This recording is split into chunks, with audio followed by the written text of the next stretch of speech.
Good morning, everyone. I would like to call the Township of Wainfleet Special Council meeting of December 3rd, 2021 to order. And we would like to begin this meeting by acknowledging that the land on which we gather is the traditional territory of the Anishinaabe and Haudenosaunee peoples, acknowledging the One Bowl and Spoon Treaty.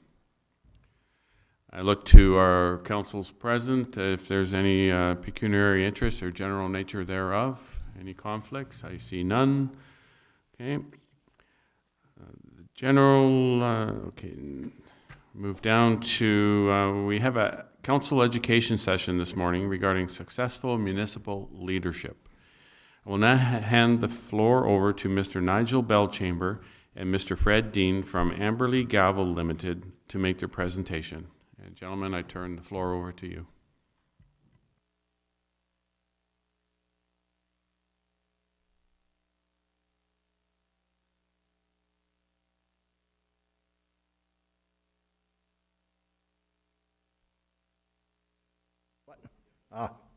Now we're there. All right, I'm comfortable with the mask, so it's fine. So just in case you didn't pick that up earlier, I'm Nigel Belchamber. On my left is my colleague Fred Dean. I'll introduce him in a minute, and we're very happy to be here at your request. This is a presentation or similar presentations we've done to numerous councils across the province, some in person, mostly by Zoom in the last year or so. And it's what we refer to generally as a midterm refresher. It's a number of things that have popped up during council's term and things that we think you need to have your eye on as we go into the end of this term and the election coming. So there's a number of different things here. The presentation will take us about 2 hours roughly. Including time for questions. If you have more questions, that's fine. We're more than happy to go longer. But we really speak to the key roles that are played by elected officials and appointed officials, both, and how they're critical to the success in your municipality in an era of enhanced transparency and responsibility and accountability. It's really changed quite dramatically, and we'll talk about that as we go through this. Before I get any further, I'm going to introduce my colleagues, just so you know where we're coming from, or my colleague Fred Dean. Fred's been a municipal solicitor for over 40 years. He's practiced municipal law in Ontario. Most of that he spent with the city of Sudbury as the city solicitor. So you can imagine, you see it, you do it, you fix it, you solve it, make it go away. You'd see pretty well everything in that period of time. But he's also been in private practice for the last 21 years, or most of the last 21 years. And predominantly, he works as a municipal coach, helping municipalities, not so much with technical legal problems, but with general legal problems. I've been working in municipal government since 1977. I checked the math the other day. That seems like a long time. I've been a CAO, I've been a treasurer, I've been a clerk. I've held a number of municipal offices. There's others. I've also been a municipal association executive, both on a voluntary basis and on a paid basis. Together over the better part of the last 2 decades, Fred and I have done over 100 municipal training sessions, most of those for the Association of Municipalities of Ontario, but we've also done senior leadership training sessions as well for CAOs and wannabe CAOs across the province. We've served as closed meeting investigator for a number of years, for 11 years, did well over 100 reports. That seems to be going quite well at the moment. There seem to be relatively few instances of closed meeting investigations across the province. It's taken a while, but it's going well. We've served as integrity commissioner for a number of municipalities. We've also served, in one case, as a municipal ombudsman. But as I said, most of the work we've done has been in the training field. So we're pleased to be here today to provide some assistance to Wainfleet. So what are we hearing across the province? Interesting, when asked to help a municipal council, we hear things like, this is the most dysfunctional council, ... or meetings should be more focused. Members are commenting for the sake of commenting, staff aren't respected, council's getting into the weeds. And I'm concerned we're going to lose staff. That was one mayor. He said, we're incredibly busy despite, or maybe because of the pandemic. It certainly hasn't made municipal business go away. In fact, it's made it in some ways much more complicated and more important in the lives of your citizens. We hear people saying, gosh, and this was even a year ago, some people are fighting the next election already at every council meeting. In fact, disappointingly, we heard somebody say, you know, if I'd known this in 2018, I wouldn't have run. That's a bit of a disappointment. Others have said, I'm worried that this will cost us in so many ways. If you follow some of the media from across the province, you'll find that some councils are paying well over 6 figures for investigations by integrity commissioners, given numerous and repeated complaints. It's quite, and they're not large municipalities, they tend to be smaller ones, in fact. And we hear people say members are getting involved in bylaw enforcement. It's never a good thing. Bylaw enforcement should be objective, not political. Now, before we get into some more detail about roles and responsibilities, I just want to set the stage a bit. Fred and I have been talking about some of the changes that have happened.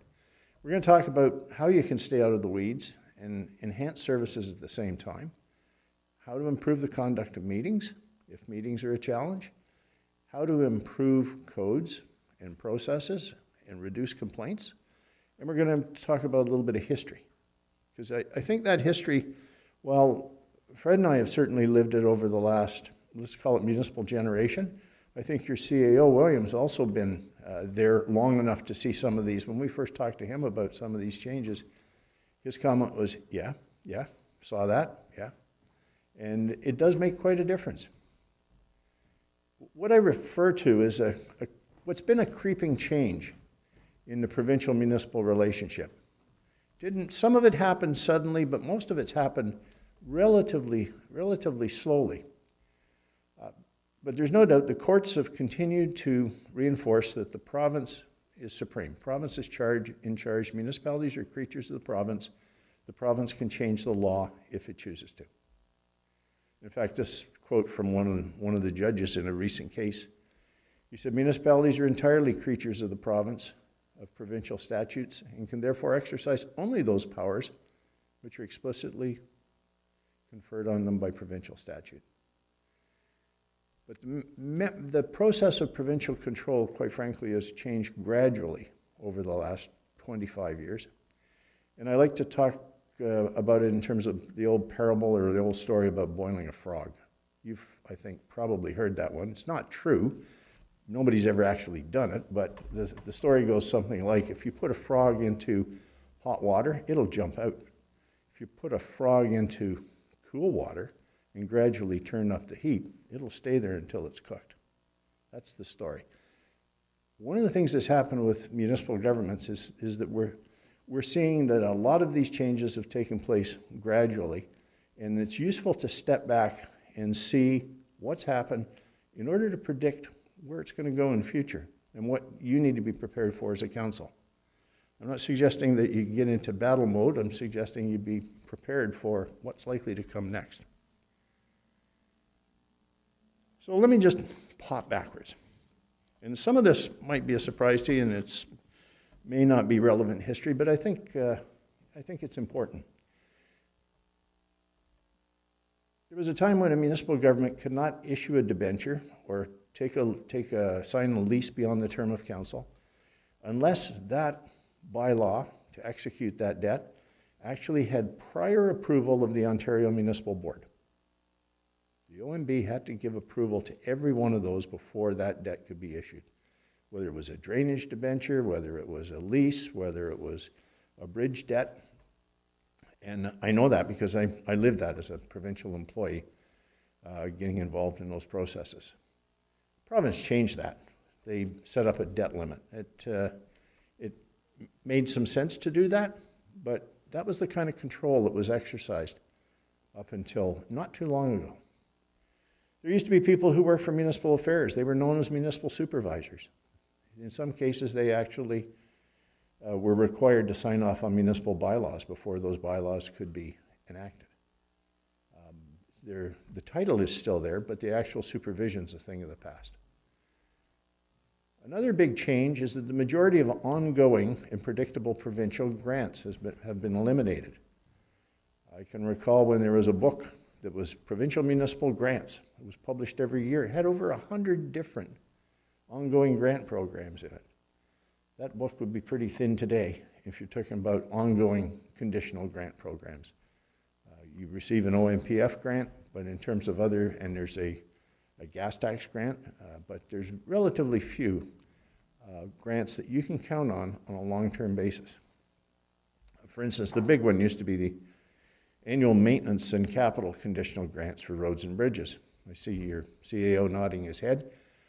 There were times when you'd build a municipal bridge and you'd receive 91% grant from the province for that. In fact, you wouldn't build it until you had it confirmed that they were going to provide 91% grant for you. Obviously, you wouldn't build it with 100% municipal money if you had a choice. But in order to do that, the province used to maintain a roads and bridge asset inventory. There was a municipal roads office, staffed with engineers who knew what you had, what condition it was in, and roughly when it needed to be replaced. Provincial government had all that data. Times changed. In 1997, nearly 5,000 kilometers of provincial highways were transferred to local governments. That's a huge number of kilometers of highways.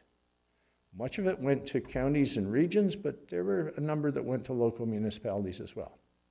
And this is only going to take 5 or 6 minutes to go through this. This is not a long history lesson. I'm just trying to set the stage for you to see how things have changed.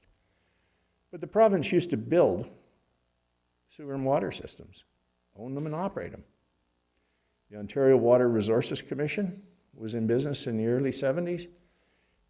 That responsibility was shifted to the Ministry of the Environment of the day, and then the Ontario Clean Water Agency took over as owner-operator. And then most of these systems were transferred over to municipal governments to own and to operate.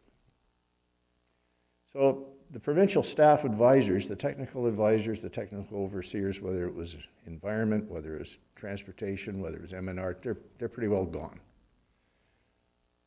Municipalities are on their own in order to deal with some of these technical issues. Province used to approve individual subdivisions. Province actually had to approve it, provincial planners. You took responsibility for land ambulance. That's at the regional level, Mr. Mayor. I'm sure you're well familiar with some of the challenges there, along with the transfer and responsibility for funding social housing stock. Now, in order to meet some of these additional financial responsibilities, the province reduced the requirement for school boards, or eliminated the requirement for school boards to provide their taxing power.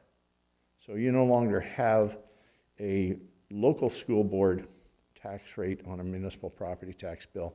There is a small provincial education tax rate on residential property, along with substantially larger but differently calculated by the province tax rates on commercial and industrial property.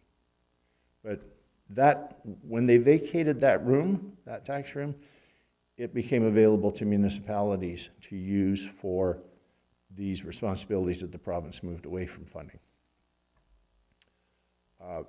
That revenue swap, the province at the day, and this is some years ago, said it was revenue neutral. When it was reviewed by the Auditor General said, no, it wasn't. It was in the province's favor. It was to the disadvantage of municipal governments. But slowly things have changed as well since then. The municipalities now pay for the assessment function. The province used to pay for it. You pay as municipalities for the entire assessment function, but you have virtually no say over assessment policy. The province decides the valuation years, they decide the valuation schedules, they in fact decide the valuation methodology if they choose to. So we've seen that, but you still pay with provincially appointed members on the board, whether they be municipally recommended reps or provincially recommended reps. Water rates. you've seen water rates move over the last 10 or 15 years, probably fairly significantly in an increase, in order to represent full user pay responsibility for it, rather than a, put it this way, contributions are to be calculated both on operating costs and future projected capital costs, in order that it's a user pay system or full cost recovery, both for sewer, and it's moving that way for water too. And those water regulations, post the Walkerton tragedy, include personal responsibility on both staff and elected officials who have responsibility for the operations and oversight of that system. So that's a really significant change, because when I say personal responsibilities, it means it could be personally fined, could be personally convicted and sent to jail, quite frankly. And there's more. And I'm not saying this is all bad news. This is just change. Some of this is quite important and quite useful changes. But the province now mandates a different accounting system for municipalities. In fact, the province mandates your accounting system, they always have. But now they've said you need to have fixed asset accounting in place in order to implement asset management plans. If you didn't have that fixed asset accounting, you really didn't have a good handle on what it is you own and what was required in the future for it. So you've got an asset management regulation in place that you have to comply with. They've changed one of the compliance dates from 22 to 23, or sorry, from 21 to 22. You're probably on track already for 21 rather than waiting for 22, and that's a good thing. But it gives you an indication of the gap between what you're funding currently and able to fund and what's needed in future. Province streamlined the Municipal Act, and in streamlining the Municipal Act, that meant they were less prescriptive about how you delivered services in terms of your council decisions and bylaws. But when they moved away from the prescription, they put in place mandatory policies. Now, none of these policies is a bad thing at all, but in the sense that it moved from a prescriptive oversight to a policy oversight, and those policies are ones that you have to adopt and you have to maintain and you have to adhere to. So procurement, purchasing policy, it's just good management. Hiring policy, employment of relatives, that's good management as well. Notice to the public, very important from transparency. How you give notice to the public, not just of meetings like this, but of all kinds of different municipal actions. Important part of accountability and transparency. Acquisition and disposition of land, how you buy, sell, donate, lease, and so forth.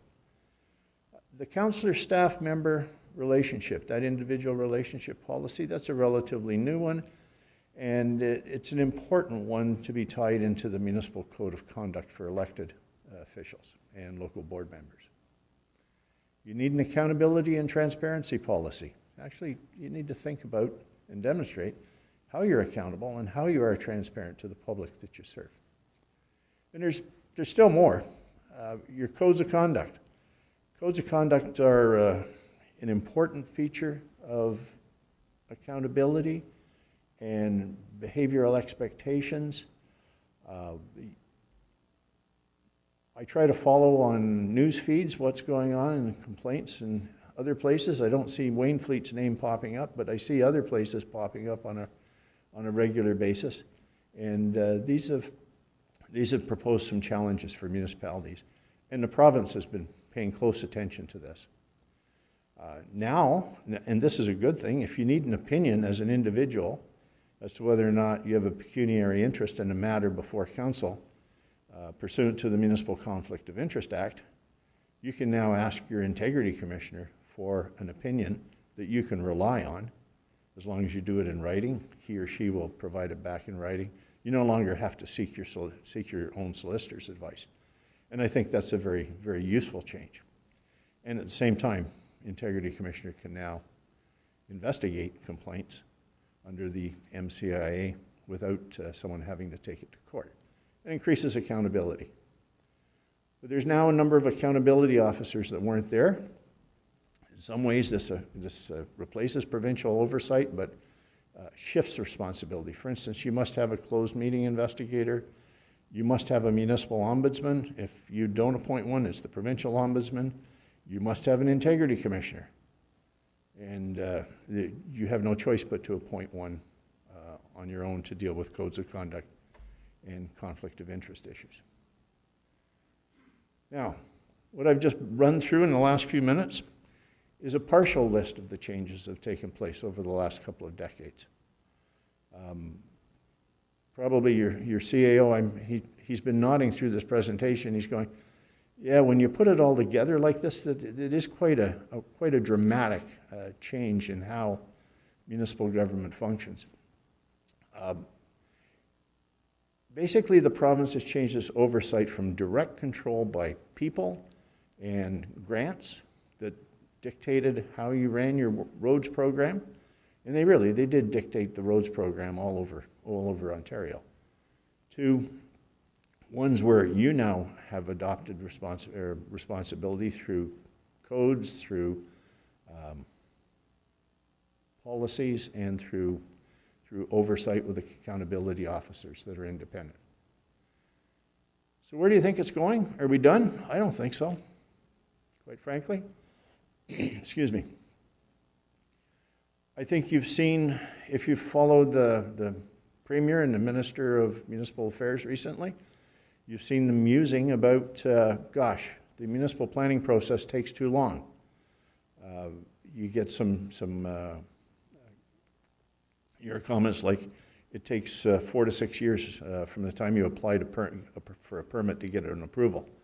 I think that's kind of exaggerating a little bit from the first time you might actually look for an official plan amendment to the time you actually can issue a building permit, which, excuse me, may seem like a long time, but depending on the local circumstances. But I think we're going to see some increased regulation in municipal planning processes as a result of that. I don't think that the MZO process is one that the province is all that comfortable with on a long-term basis, but I think, frankly, they'll put some more prescription to move municipalities along a little faster, or at least to require municipalities to demonstrate the speed with which they're moving. Excuse me. I think we're going to see more prescription for codes of conduct. The Minister of Municipal Affairs appointed, when she was Parliamentary Assistant for Women's Issues or Women's Affairs, Jill Dunlop, she's now a Cabinet Minister, but appointed her to conduct consultations with respect to changes to codes of conduct. I would not be surprised if we heard about more prescriptive content for codes of conduct, and the fair time to do that would be before nominations open, quite frankly, or at least before nominations close in 2022, so people could know what it is their expectations are. They're not necessarily bad. I'm not suggesting they're bad. I'm just saying don't be surprised if you see this. If we go down further during the next term, I think we're going to see probably some requirements for implementation of asset management plans, and requirements that they be tied closely to capital budgets.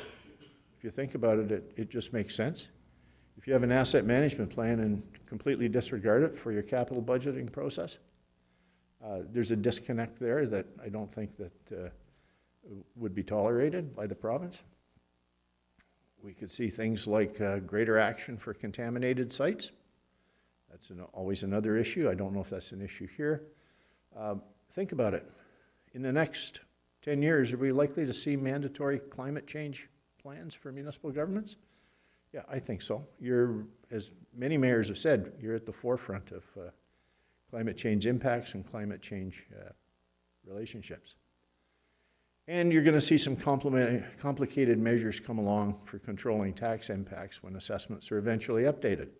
Because when they were updated last time in '98, we saw some complicated measures in order to smooth the impact on the properties that are facing the greatest increases. And those are always complicated and difficult to explain to individual taxpayers.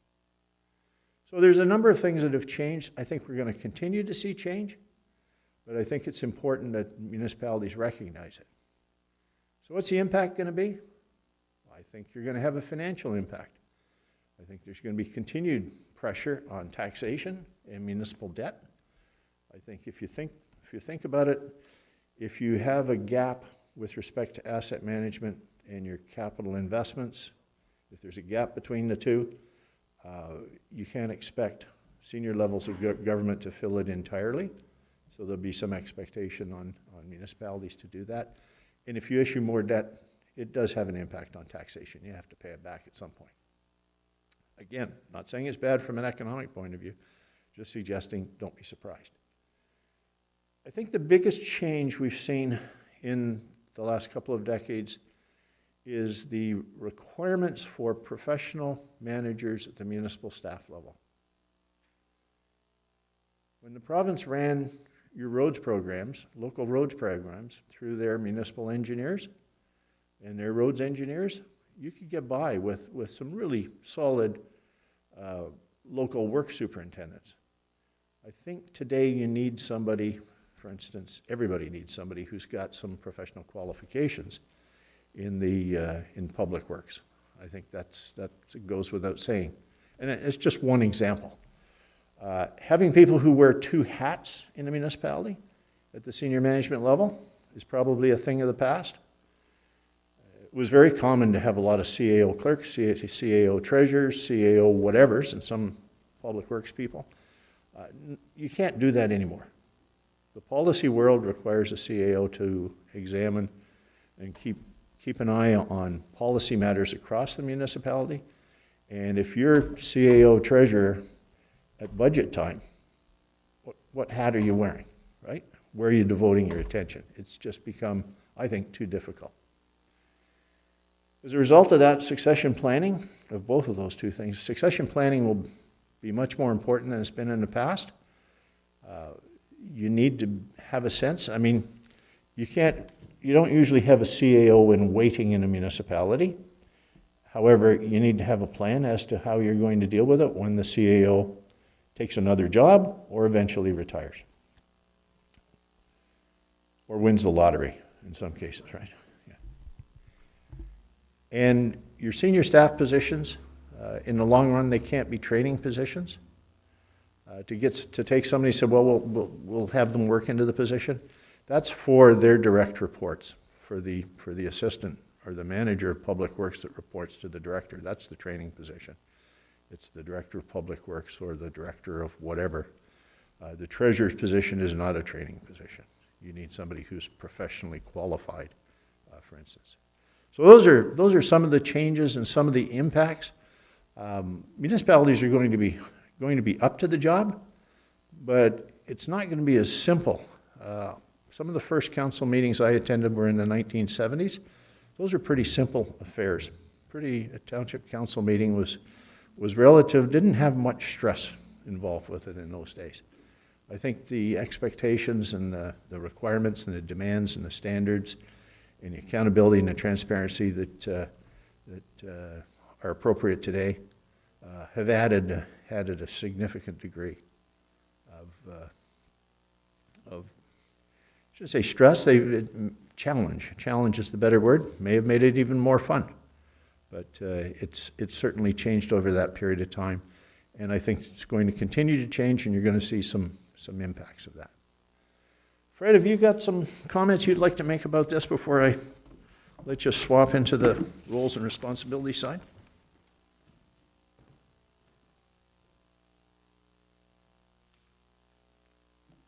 Good morning. Pleasure to be here. Been looking forward to this. These are real people. It's astounding. I have to agree with Nigel. I think the municipal environment has been changing so dramatically. I first got into this world in 1975 with what is part of the City of Toronto now in Scarborough. And the world then was much less complex in Scarborough than it is in Wainfleet today. I mean, it's just, Nigel gave you a bit of a sense of what it's about. The roles of staff and of council members have changed. The duties that are imposed upon you now are different than they were. Personal responsibilities. Nigel had one little line up there about personal responsibilities on water. That came in 2002 was the act relating to water, but the section on personal liability didn't come in for 10 years. And nobody was ready for it. And it imposed statutory obligations and personal responsibilities on members of council, because your talks about decision makers in the act, but also your senior staff are caught in that too. And your personal liability can be different than the corporate personal liability. So it's critical. We did a lot of training on water, and it's critical that you understand both the corporate responsibilities, but also your personal responsibilities. How do you meet the test of being a reasonable person in the role that you're playing? What knowledge do you have to bring to it, and what background do you have to have? What questions do you have to ask about water? So that's just one example of some of the changes. You're under greater scrutiny today than ever before. I mean, social media has come about and is really a very different world compared to what it was 10 or 15, never mind 25 or 30 years ago. So you've got that component that's really become part of your life now on a regular basis. So lots of change. One of the things that, excuse me, I'm still fighting with allergies. The hay fever hasn't disappeared yet. One of the things that we have seen on a regular basis is the issue with some municipalities who are having difficulty with issues around roles and responsibilities.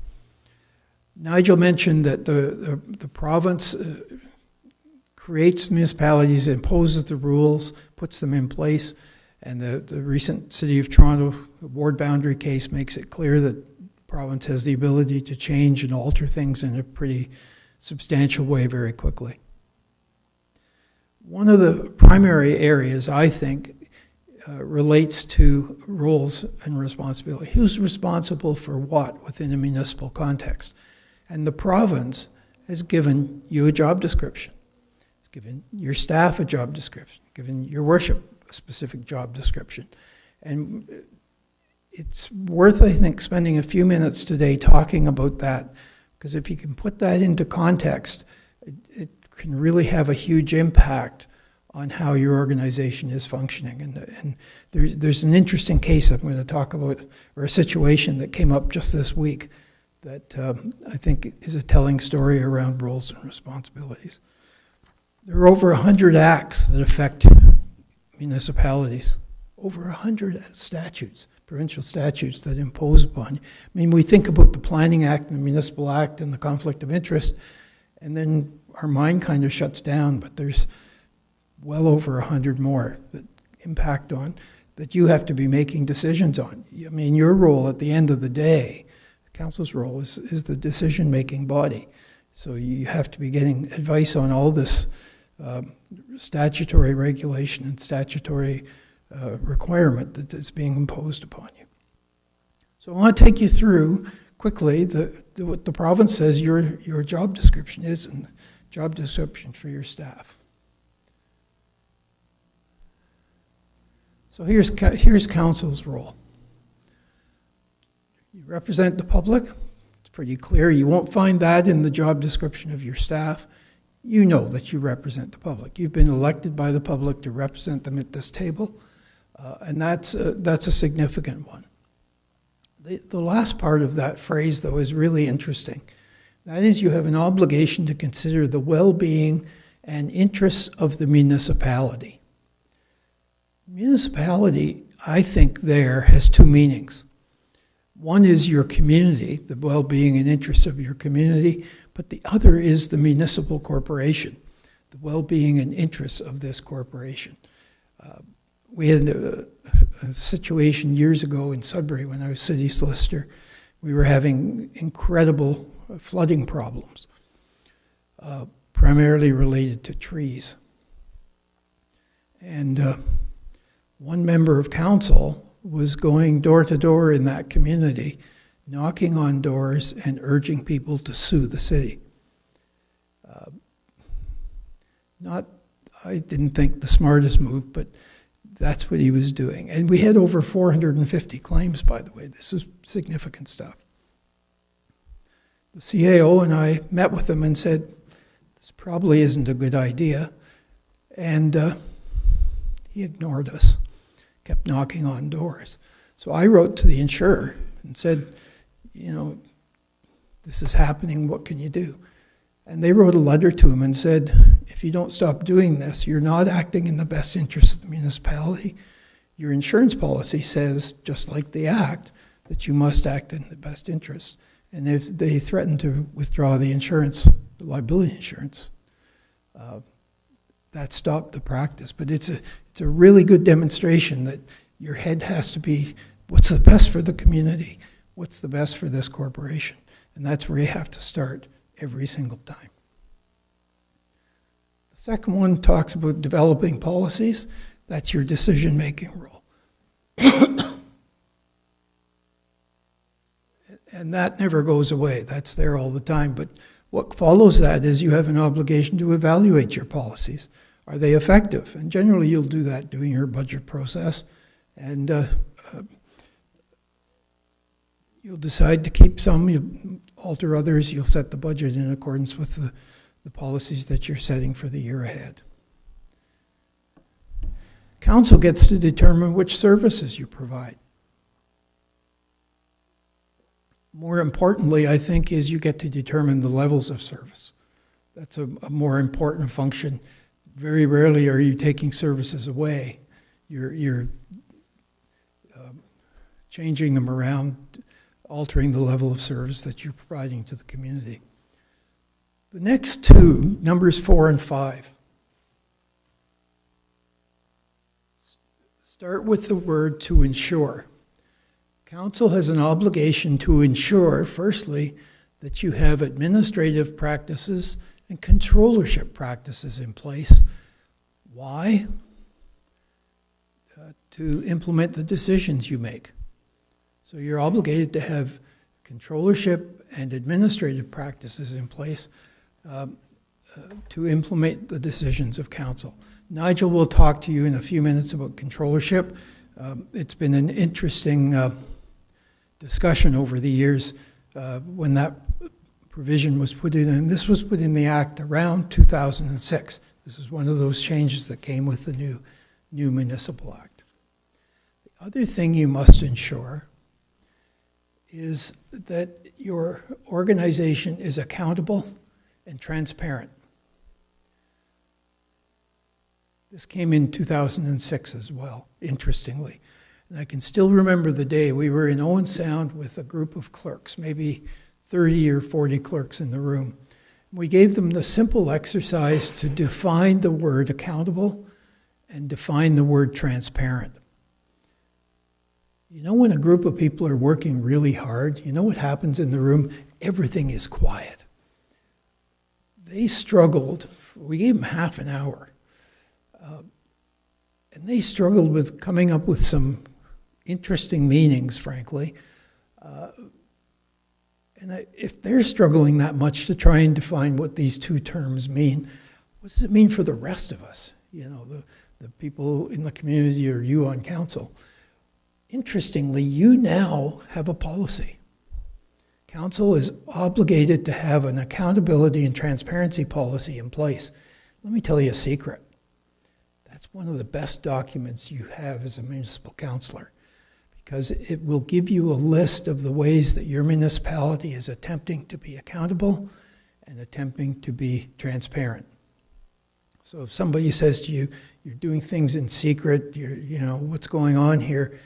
Look at that policy. It will probably give you the answer that you need. It's a very useful document to have.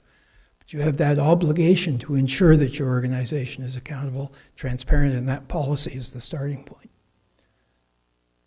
Council, the buck stops with council, you know that. You set the budget, both current and capital. The staff, the treasurer, and others give advice in terms of what that budget should be, but at the end of the day, you have an obligation to maintain the financial integrity. There are other duties and other statutes as well. The example I usually give is the one around emergency services. Your Worship, you have the obligation or the ability to declare an emergency in your community. When it's at an end, council will terminate it. So different statutes, different obligations are imposed both on council itself and on the head of council. That's the list for council. Those 7 items define your responsibilities as a council to the community and within the organization itself. Notice what isn't in there. What isn't in there is any managerial function. There's no managerial function in the Municipal Act or any other statute that can impact or that is given to members of council throughout your organization. I mentioned that there's a situation this week. There's a small municipality in the Ottawa Valley called Castleman. Castleman left, or their CAO left, so they were without a chief administrative officer, and decided that they would appoint the mayor and several others to be the interim CAO pending the hire of a new CAO. By the mayor taking that responsibility, which is an administrative responsibility, he was ineligible to be mayor. So there is now a vacancy in the office of mayor in Castleman. You cannot undertake administrative responsibility as members of council. It's outside the scope of your duties, and it's in the Act. Very specific that you're not entitled to do that. This is a pretty glaring case. But administrative responsibility is a pretty broad scope. I mean, being a secretary of the committee, for example, is an administrative responsibility.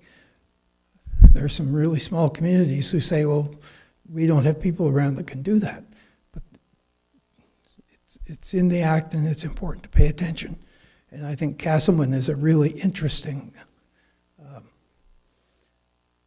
process. We're going to have to see how it plays out. But there's no litigation at this point. It's just the position was declared vacant, and they're now deciding how to fill the role of mayor within the community. Let's move over to the head of council.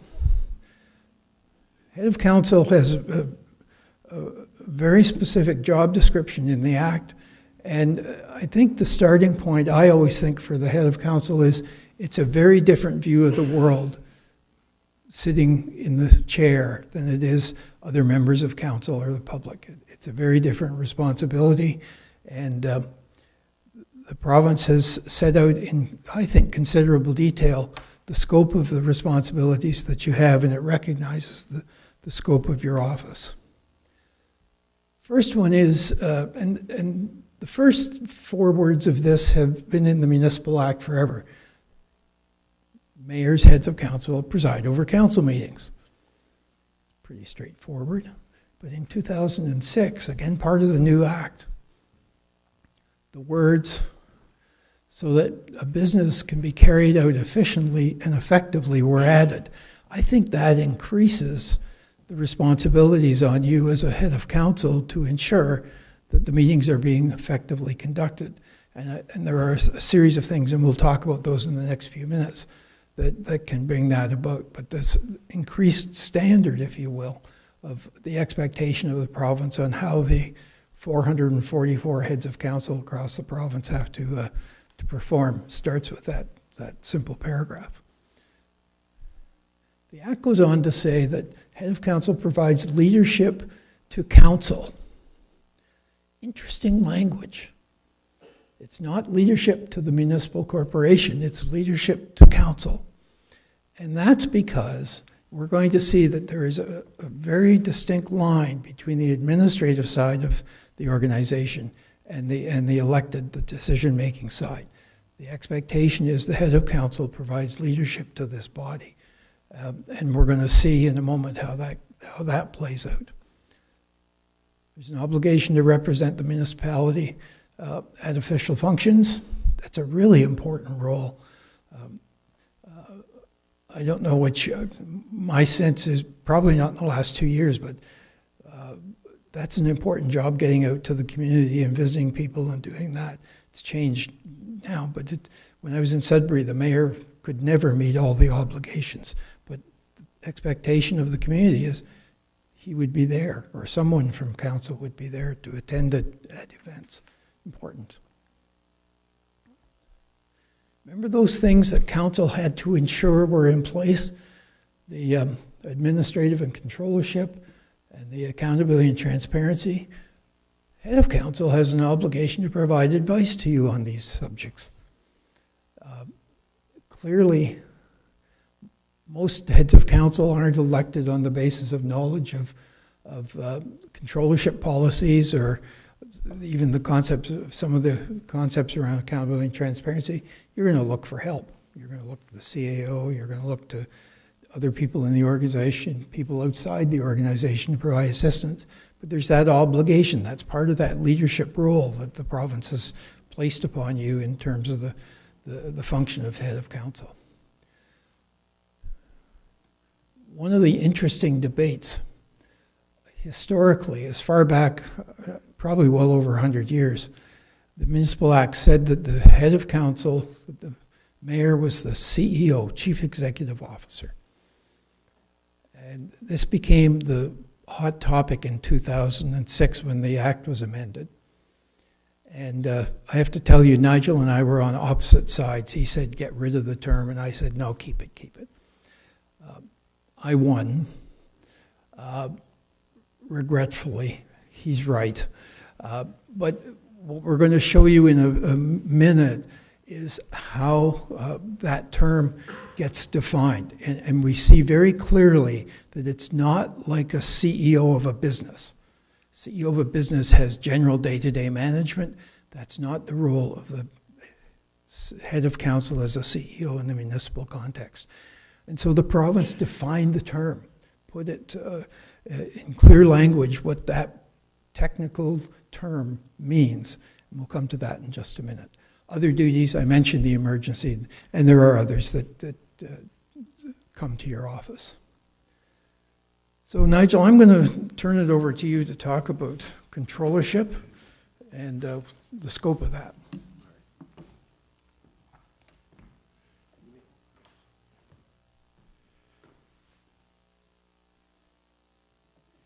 If you look up controllership in the dictionary, it'll say it's the work that controllers do. We used to get a failing grade when I went to school if you defined a word using the word itself.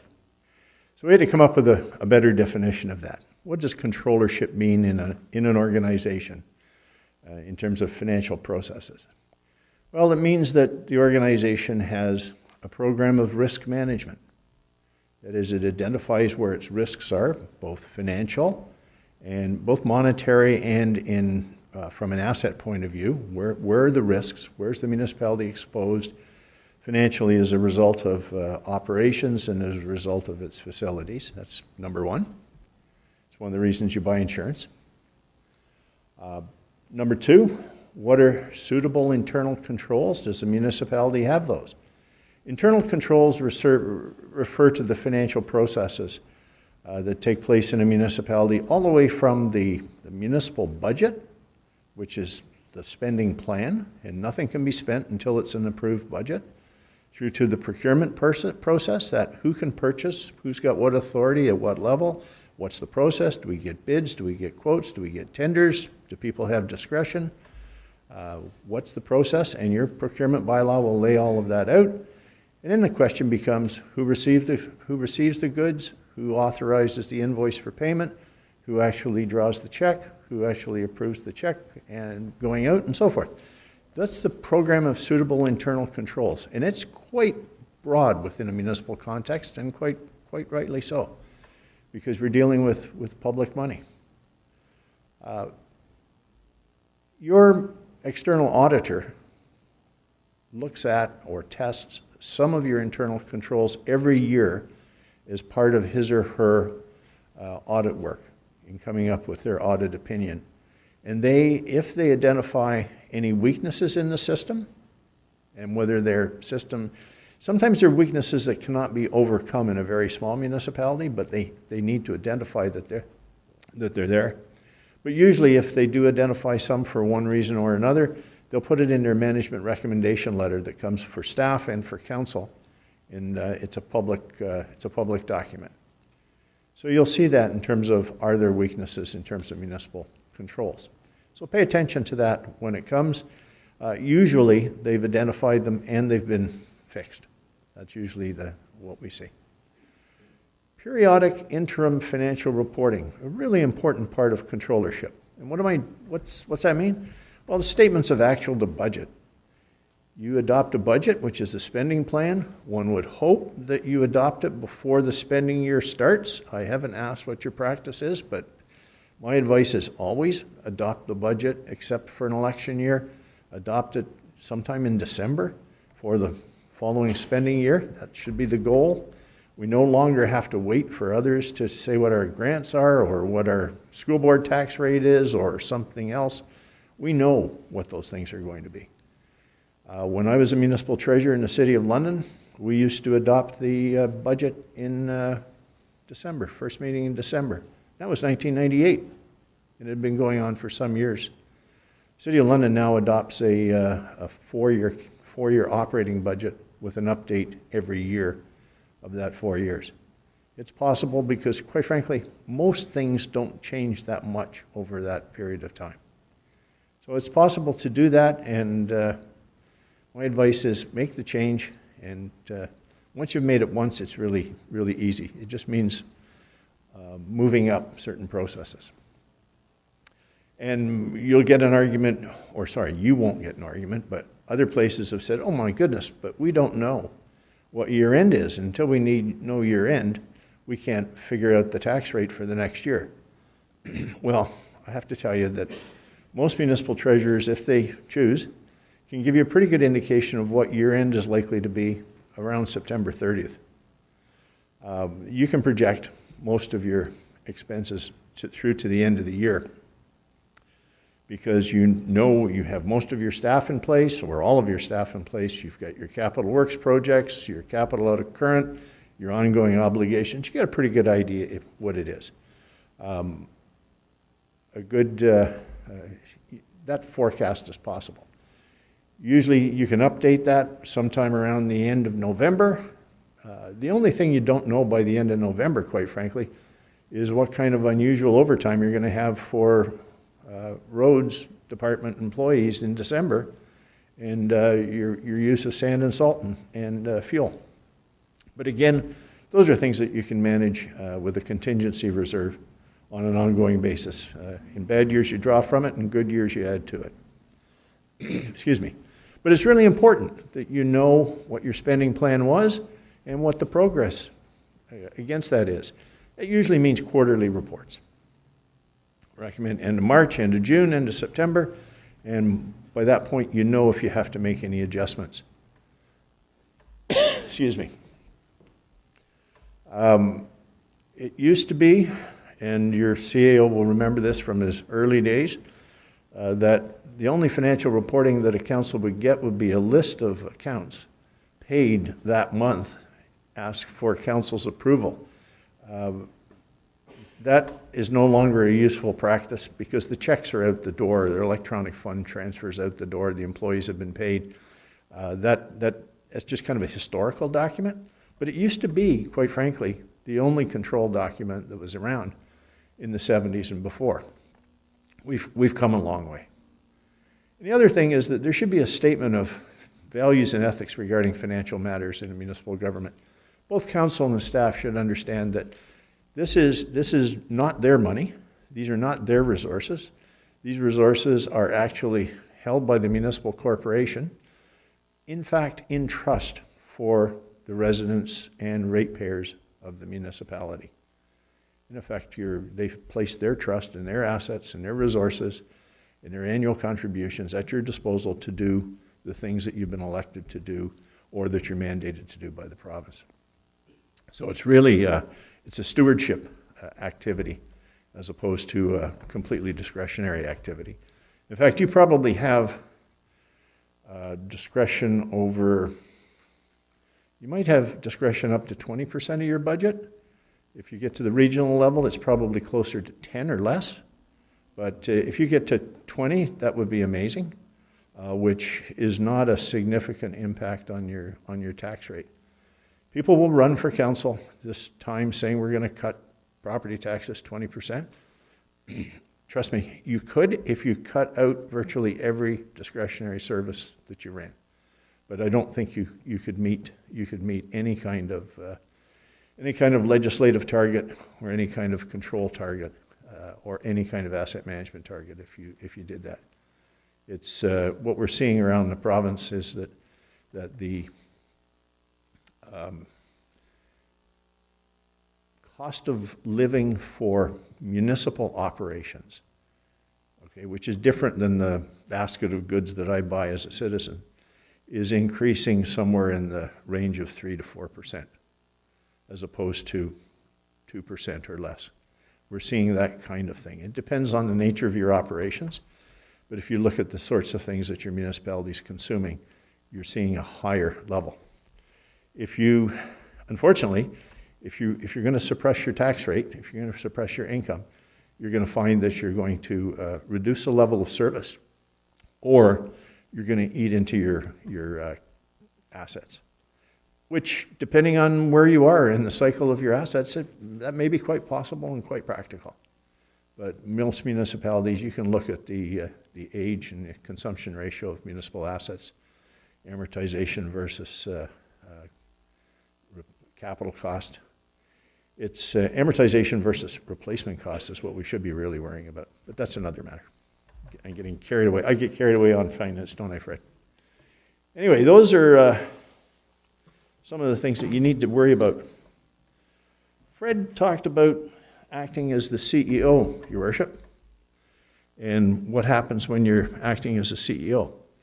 Well, rather than the CEO of a private corporation who has day-to-day responsibility for the organization in an administrative and management way, the province said, no, acting as CEO, a head of council will uphold and promote the purposes of the municipality. What's that mean? Well, it means, and how do you know what the purposes are? Well, council says what they are by bylaw. They establish policies, establish strategic plans, establish budgets, and make policy decisions. The head of council upholds and promotes those purposes. That's different than an individual member of council. For instance, I'll try and find something non-controversial.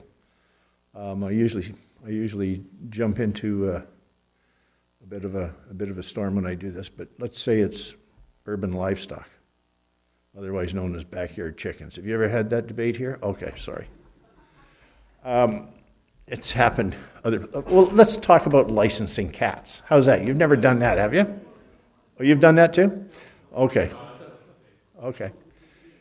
I have a cat licensing story too. But nevertheless, council could have this long debate about licensing cats, and you'll hear about Henry VIII and how it stopped the plague and a whole bunch of other things, and how cats were given the freedom of the realm. And you have this debate, and council decides to put in place a cat licensing bylaw or a cat registration bylaw. And the vote is everybody but one councillor. Okay, and that one councillor was the mayor. The head of council said, I don't like it. I voted differently than everybody else. Even though that head of council voted differently, when somebody sticks a microphone in front of them and says, so, what do you think, Mr. Mayor? You lost that one.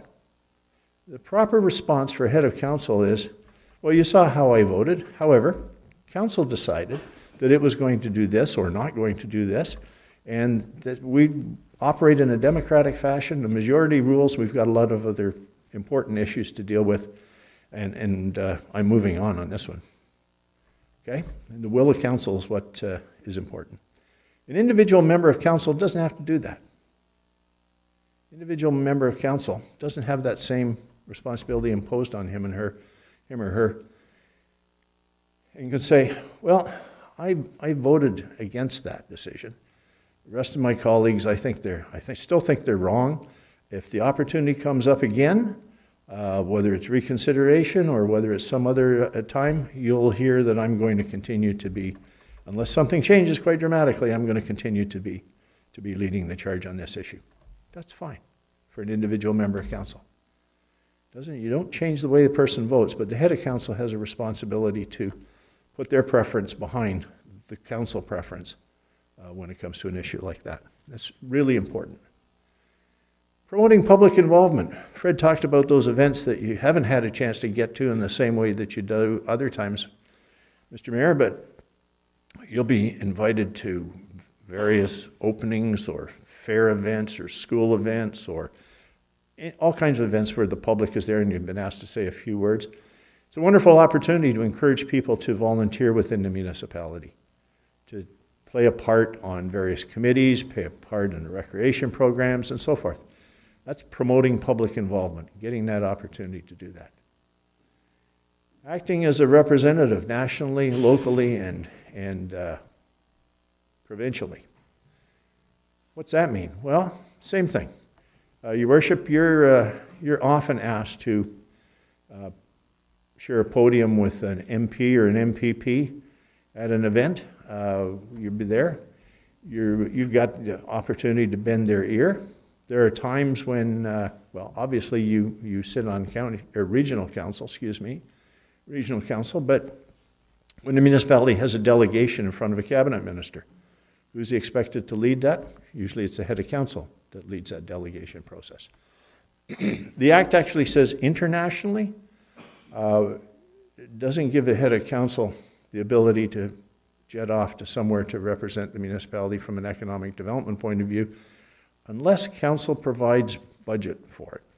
Okay, if council allows, and it's not unusual. It has happened where there's an international or a company from another country interested in locating in your municipality as part of the final cementing of the deal. They may invite the head of council to come and meet their board of directors. I've actually seen it happen, and it can be an important role to play. But you have to wait for the invitation and the budget, Mr. Mayor. And finally, fostering activities that enhance social and environmental well-being of the municipality. Again, you get invited to various events. You speak to school children every year, or pupils every year, and civic, as part of their civic programs. I think it's grade 5 or 6 and grade 9 or 10 where those programs are run. It's a great opportunity to do that. And as we, I think, find municipalities more and more dealing with issues related to climate change, the mayor's role will take on even a greater significance in terms of this fourth point. If I could just interject for a second, Mr. Belchamber. Yep. We have Councillor McClellan just arrived. I guess we should just make sure there's no pecuniary interest in the presentation today, which probably there is not. Okay, thank you. So, thank you very much. Sorry about that. Carry on. No, that's fine, Your Worship. That's fine.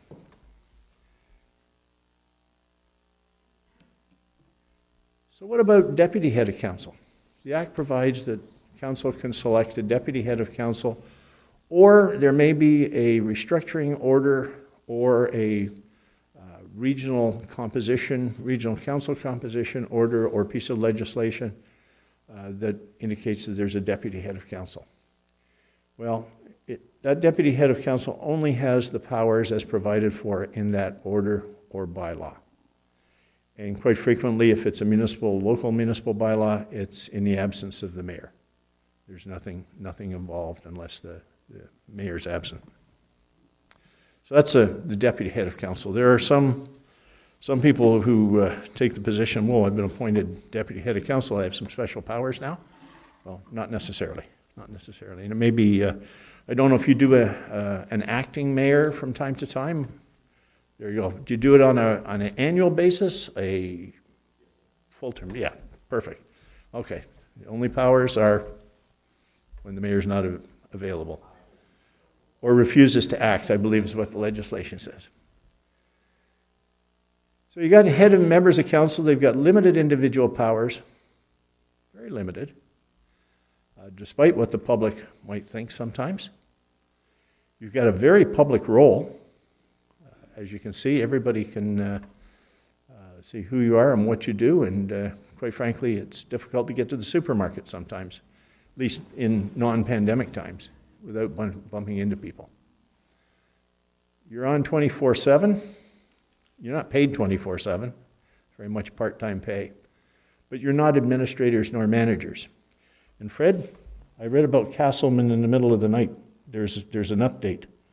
Yep, the mayor's seat was declared vacant, as you indicated, and then council decided to fill the vacancy by appointing the mayor, the former mayor, back to the seat of mayor, which technically works, but it'll be interesting to see how that plays out politically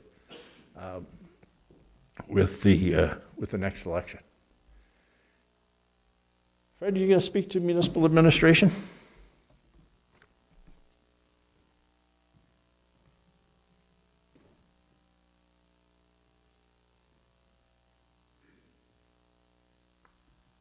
I thought it was interesting when Nigel mentioned checks and the list being put on a council agenda for approval, even though the checks are out the door, as being pretty much gone.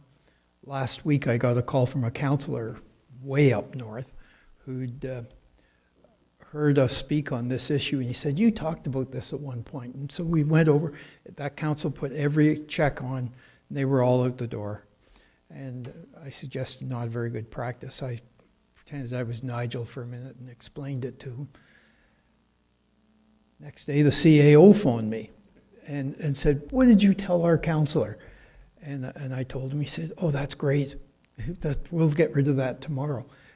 And he understood immediately that it wasn't a very good way of ensuring that the council is being responsible for the finances of the corporation. So it does exist in some places, and this is a very, very small community, less than 1,000 people, so it's there.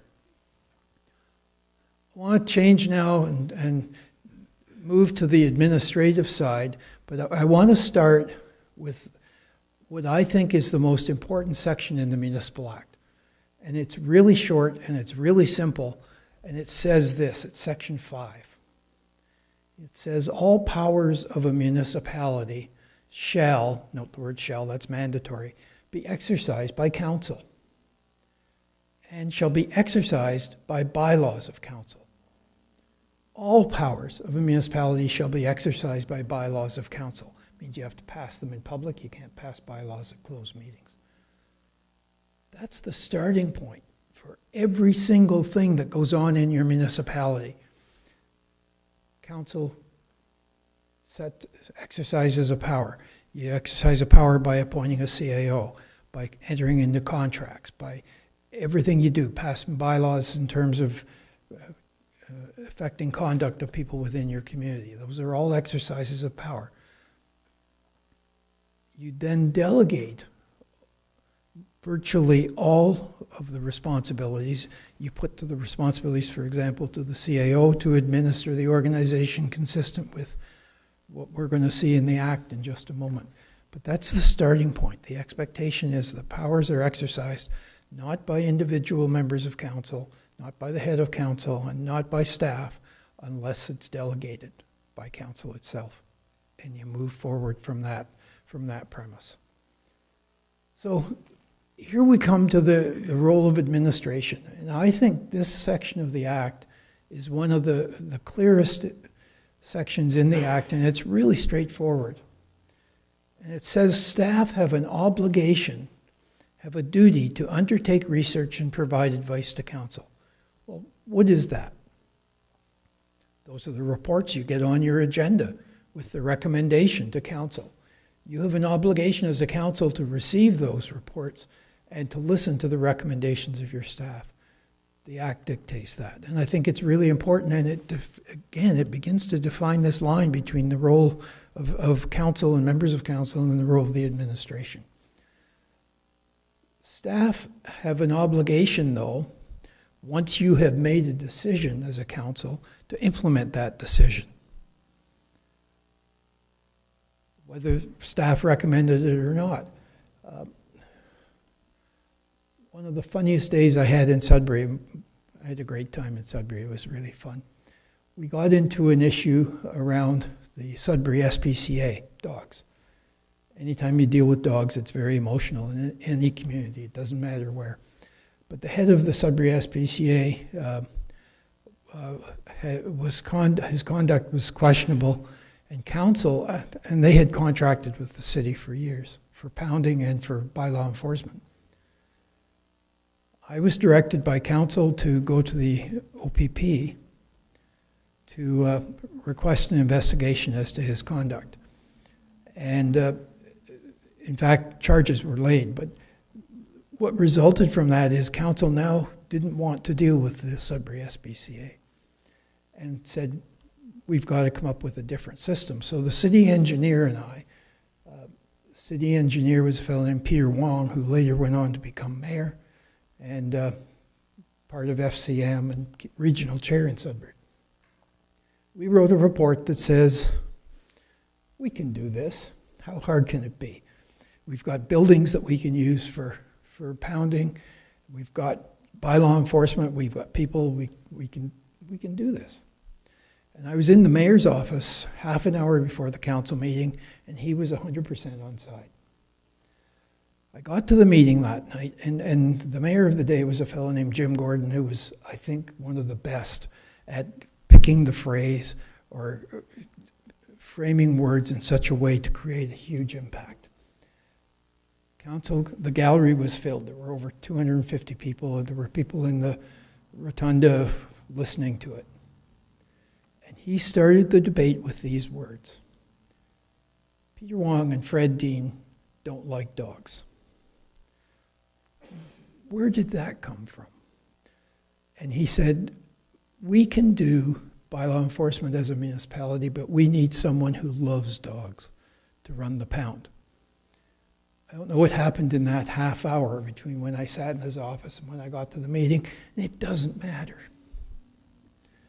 Council agreed. At the end of the night, we were given the direction, bylaw enforcement, and find somebody to do the pounding.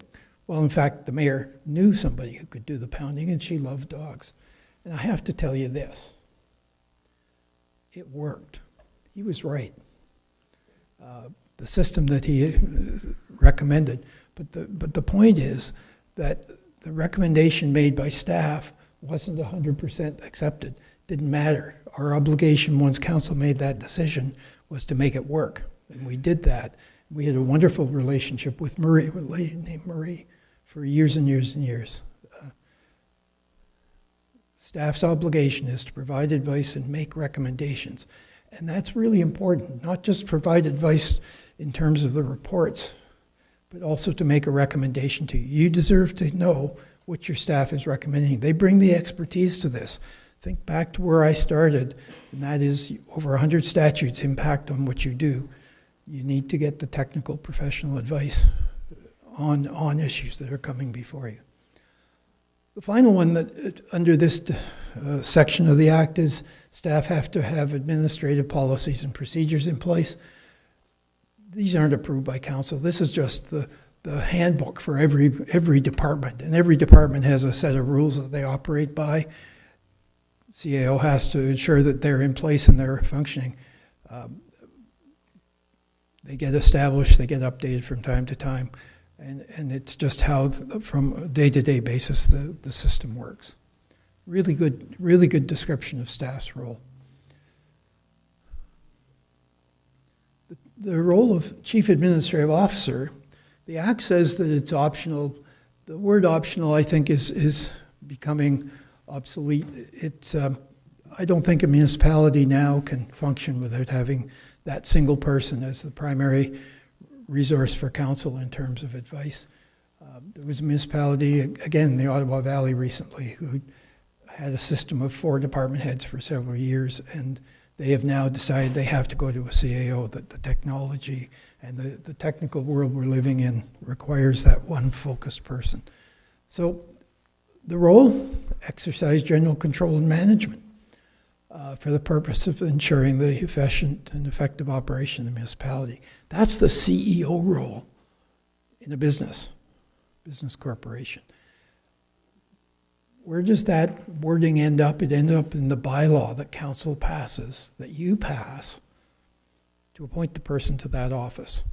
So it'll have that phrasing and then a whole bunch of other things that become specific responsibilities.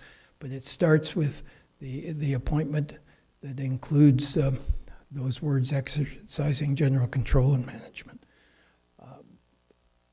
I agree with Nigel, the day is coming to an end for municipalities that can have a CAO clerk, or a lot of places up north especially, they're clerk administrators. They're very different roles. Being a clerk is a very different responsibility than being a CAO. And the technical world we're in now, you need the professional advice on both sides. I got in trouble a few years ago. I started this with the slide, and I said, there are some special people in your organization. And a lady, we were in a room with 50 or 70 people, and a lady put up her hand and said, I'm not one of these people, but I'm special. I said, okay, you're right. There are some unique people in your organization. All your employees are special. And they're unique because they are appointed by law, exercising power, to a position, the clerk, treasurer, chief building official, fire chief. And once you appoint them as a council, they now have a second job description, the one that you give them, but probably more importantly, the one that the province gives them. Chief building official is obligated to implement and conduct under the building code. Clerk has numerous responsibilities under a whole series of statutes. Here's the key. Once you appoint them to that office, you cannot interfere with the exercise of their duties given to them by the province. Simple example, there's an election coming next year. Clerk has a statutory duty to conduct the election. Council cannot get in the middle of that, except for one tiny little area. The rest is a discretion of the clerk.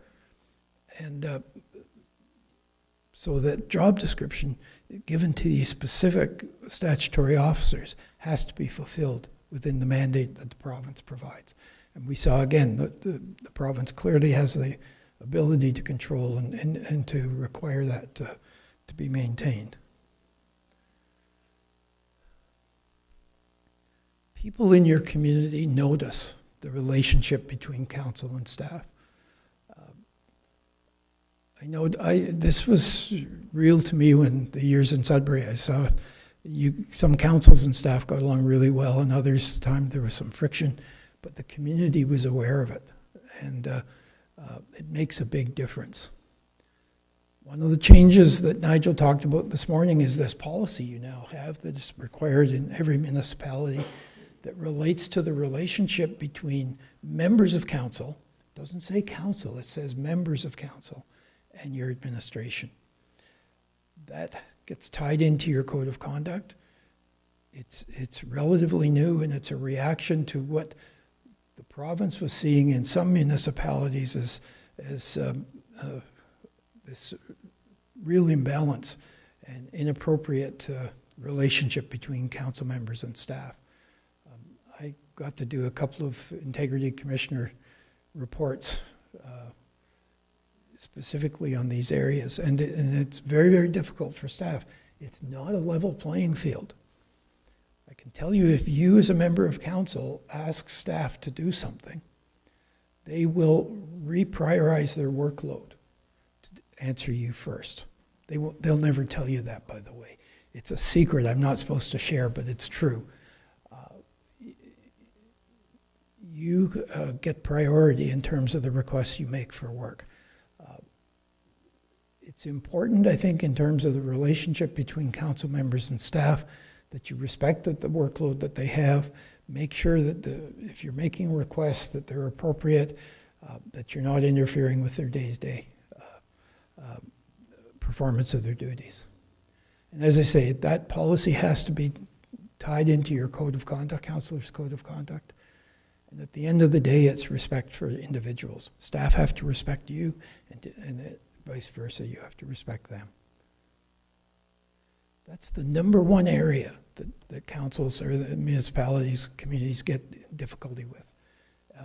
Your team, you're all bringing a different expertise and a different set of values and a different set of priorities and responsibilities to the position.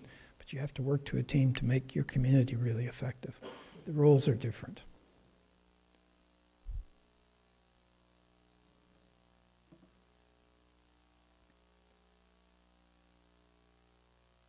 Councillors often get asked for advice on problems people are having within their community. And one of the things we found, and I'm going to ask Nigel to comment on this too, because I think it's an important one. There needs to be a system in place in terms of dealing with requests, whether they're requests for service, whether they're complaints, whatever they might be. It's imperative, I think, that council members not be in a position that if you get a call and somebody's complaining about a culvert. In Sudbury, we referred to one member of council in particular as the councillor with the Don Quixote complex, who would jump in his pickup truck and go check out the situation before staff were even aware of it. You need a much more robust system. You need, and technically it's much easier to do now. Councillors from time to time, in fact, there's a classic case of a mayor giving advice on something that he had no authority to do, but you can't solve the problem. You don't speak for the municipality, and you probably don't have the technical background in some of these areas to solve some of the problems. The other thing that happens is that someone will bring a complaint to you, and it's not a municipal issue, or it's municipal, but it's upper tier. It's a regional issue. It's imperative in my world to make that clear and not get yourself involved with it, because it's gratuitous. Particularly if it's between neighbors. It may not be a municipal issue at all. Be very careful. Council members, in my experience, want to be good people. You want to be helpful, but you need to be focused in how you do it. And you need to have a system in place to handle these calls and to handle the process that's involved. Nigel, I think, will tell you about an interesting story about business cards in a few minutes and how effective that can be. But this is an important one. Do you want to talk about this?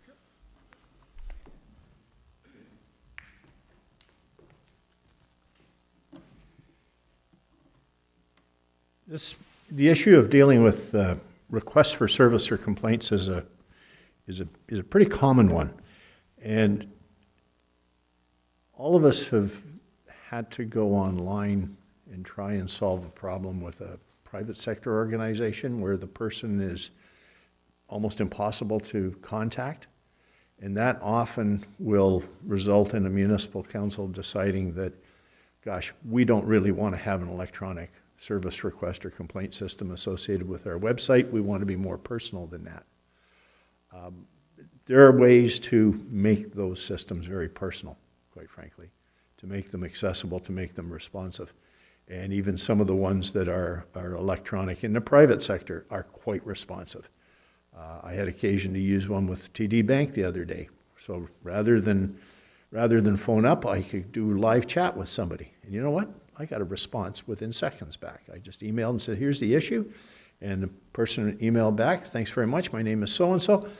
Here's what I would refer to you to. That should deal with your problem. If not, let me know. It was just bang, bang, bang. I didn't even have to find somebody on the phone. Didn't matter where the person was. There was no fight about our ability to communicate in terms of orally. It worked really well. The best municipalities in terms of responsive systems are doing variations of that today, whereby requests are coming in, and they may be complaints, or I don't like to call them complaints. They're usually requests for service or requests for information. In fact, today, do you know who in your municipality probably solves the most resident problems there are? It's the person who answers the reception phone. If you were to log the number of calls that your front receptionist or the person who answers the phone takes in terms of request for information or solution of problems or direction to a solution of problem, that's the person in the organization that does the most. And the real issue is, how do we get somebody to the person who can solve their problem for them or address their issue as quickly as possible? That's the business card story. So we were talking about this several years ago, and one public works manager said, or CAO, he said, well, here's what I do. He said, we give our new councillors a business card as soon as they're elected, and on the back of the card, now this is mine, it's blank, but on the back of the card, we have the key individuals and their telephone numbers or their contact information. One might be the drainage superintendent, one might be the public works person. You know in your municipality who the people are that are getting the most calls or where the most traffic is. And the best, he said, what really works in my municipality is if a councillor gets a question at the supermarket or somewhere else, he says, here's my card. This is the person to call, I think, in this situation. And if you don't get the service you're looking for, give me a call back and we'll talk about how we might do something, because I'm interested in service delivery, but I'm pretty sure this person will be able to solve your problem. He says it works 95% of the time. He said the other thing that councillors often learn quickly is that they'll get called to look at a culvert on a municipal road allowance for somebody's driveway, and they'll go out, they'll look at it, the person will tell them just enough information in order to get them leaning their particular way, and then if you're clever, you should ask, have you talked to staff about this? And the answer may likely be, well, yeah, I did. They didn't agree with me. I thought I should talk with you. You sort of get caught in the middle. You don't want to be the ham in the sandwich on those issues, because, I mean, it's human nature to tell only that information that you think will get the answer you're looking for from the person that you're speaking to. You've been there. Yeah, you've been there. So it's good to have a robust system, and the real issue is getting to somebody who can actually solve your problem or address your problem or give you a firm answer one way or the other as soon as possible. So it's really important. I said something about bylaw enforcement before. If councillors are getting involved in bylaw enforcement issues, because people will like you to get involved in bylaw enforcement issues, whether it be property standards or whether it be some other bylaw matters. If it ends up in the courts are not very, very complimentary towards elected officials getting involved in the administration of justice at any level, quite frankly. So be careful about that one. Fred said earlier that the head of council has as one of their responsibilities to conduct the meetings so the business can be carried out efficiently and effectively. And that includes maintaining decorum in the meeting. In fact, every municipal bylaw, procedure bylaw, will say one of the duties of the head of council is that to maintain decorum, or it'll say decorum shall be maintained. It's the only time we ever use the word decorum, quite frankly. So what's it mean? What's it deal with? Well, in the municipal context, it deals with orderliness and the conventions of polite behavior. Well, that seems to fit, doesn't it? And the mayor, Mr. Mayor, you've got the statutory duty to maintain that, imposed upon you both by the Act and by your bylaw. So what happens if the head of council doesn't do that? Well, first of all, you expect the head of council to do it by calling the member to order. Quite frankly, that's if a member does not speak in accordance with procedure bylaw processes, or with your code of conduct, or with some other failure of orderliness or convention of polite behavior, then it's the objective, or it's the responsibility of the chair to call that person to order. So let's say the chair doesn't do it. Let's say the chair sort of likes what's going on. Not that I would suggest Mr. Mayor to do that, but I've seen it happen. And at that point, any member of council can rise on a point of order. This will be in your procedure bylaw, almost guaranteed. And if it's not in your procedure bylaw, it'll be in the fallback provisions of either Roberts or Bourneau or whatever other rules that you cite when your procedure bylaw is silent on a matter. But any member can rise on a point of order and interrupt and say, Mr. Chair or Madam Chair, point of order, Councillor so-and-so is breaching section so-and-so of the procedure bylaw in his comment or in his conduct or whatever. And I request that you bring him to order. Responsibility of the head of council to do that. If the head of council doesn't, no, that's okay, just let him go. Then any member can appeal the ruling of the chair. And what that means is the council automatically takes a vote. Shall the ruling of the chair be sustained? This will be in your procedure bylaw laid out. So in fact, if the chair of the meeting does not maintain orderliness and decorum in the meeting, council can take control and do it if council as a majority chooses to do that. It doesn't happen very often that it has to get to that, but I've known it to happen. And I think the fact that it can happen imposes a discipline on people in order to maintain decorum. Again, given the fact that we're much more transparent in terms of the ability of the public to observe, I think it's much more important that the proprieties and niceties of the procedure bylaw and orderly conduct be actually observed. But what's appropriate behavior? Let's talk about that for a minute. We'll do this by looking at what's inappropriate. And this can happen in a council meeting or this can happen elsewhere. So let's talk about bullying. Everybody's familiar with the term bullying, but I'm not sure everybody's familiar with the definition that's in use. It's the use of force, coercion, or threat to abuse, aggressively dominate, or intimidate. Remember the term schoolyard bully? I think that fits that definition. And the behavior is often repeated and habitual. It's a subcategory of aggressive behavior characterized by 3 minimum criteria: hostile intent, imbalance of power, and repetition over a period of time. It's an ongoing behavior. It has to have hostile intent, imbalance of power, and repetition over a period of time.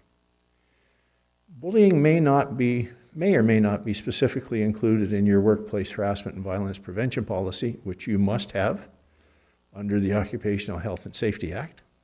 Okay? Bullying may not be specifically referenced, but clearly it meets and exceeds the definition of harassment. It's very clear. It meets and exceeds the definition of harassment. And generally, harassment, well, we'll talk about what harassment is, and we'll come back and see how that ties in with bullying. It's defined, harassment's defined in your policy and in the Occupational Health and Safety Act as engaging in a course of vexatious comment or conduct against a worker in a workplace, known or reasonably known to be unwelcome. It includes workplace sexual harassment. So what's workplace? Well, it's anywhere where a worker works. So it might be anywhere in the municipality. If a person is an outside worker, for instance, it might be at a conference. If a person is attending in their municipal role, it could be in a conversation between 2 people in a meeting where they're discussing municipal matters. It's very broad. It's been interpreted to be very broad in terms of location. And in fact, could actually happen electronically too. The issue of harassment it's a course of vexatious comment or behavior against a worker that's in a workplace that's known or ought to be reasonably known to be unwelcome. So for instance, let's assume Fred and I work in the same office. And every day I come in and I look at Fred and I say, my God, this is in the old days, by the way, what an ugly tie, okay? And Fred just goes, oh, shakes his head. I think I'm funny. Fred thinks I'm a jerk. Is that harassment? No, it's just silly, impolite behavior. However, one day I come in and say, Fred, where'd you get that ugly tie? I've never seen that one before. And Fred says to me, look, I really don't appreciate you coming in every day and telling me that I'm wearing an ugly tie. Can you just stop it? At that point, it went from being a jerk to harassment, okay? Because it's a course of vexatious behavior. And, you know, did I have reason to know that Fred doesn't think I was being funny? Well, he didn't laugh, but he's got an odd sense of humor. But as soon as he tells me that it's unwelcome, then that's harassment. Now, that's pretty simple and pretty minor, but quite frankly, it meets the definition. There's no hostile intent. I wasn't, you know, meaning to hurt him or frighten him as a result of that. And in fact, there was no imbalance of power. We're peers, okay? So it wasn't bullying, but clearly it was harassment.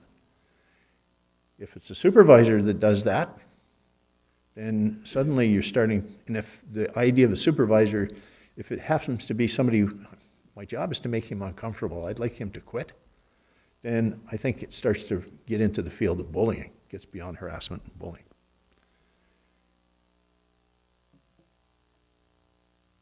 There is a lower level of behavior that doesn't meet the test of bullying or harassment. It's referred to as workplace incivility. Here's what the psychologists say about that. Low intensity, deviant behavior with ambiguous intent to harm the target. These behaviors are characteristically rude and discourteous and display a lack of regard for others. I think my comments about his tie clearly fed into incivility. There are other times when this rude or discourteous behavior shows up in a meeting. It can be eye rolling, it can be tossing of a pen, it could be slamming of a book. I think we've all seen that happen from time to time. Rude put downs, you know, gosh, Mr. CAO, I would have expected a better report from somebody of your training and experience, okay? That kind of sarcastic put down, it's quite frankly, I think intolerable. You praise in public and you criticize in private. That's the norm that you should fit. Usually it's accusations of professional competence in that example I just used. And quite frankly, repeated incivility can easily become harassment. Again, you've got an imbalance of power as well. So the question is, have we moved into bullying? Depends on the investigator, what their particular frame of reference is if one of these complaints comes before an investigator. And at a staff level, Mr. CAO, if you were chairing a staff meeting and this kind of behavior happened in a staff meeting, you'd probably stop the staff meeting right then and there and deal with it. It's much more difficult where there's an imbalance of power between elected and appointed officials, quite frankly, or perhaps between elected officials and somebody making a presentation as a citizen. You can have a number of different, or a consultant. There's a number of different roles. So, who can get involved with this? Well, if it's not dealt with at the staff level,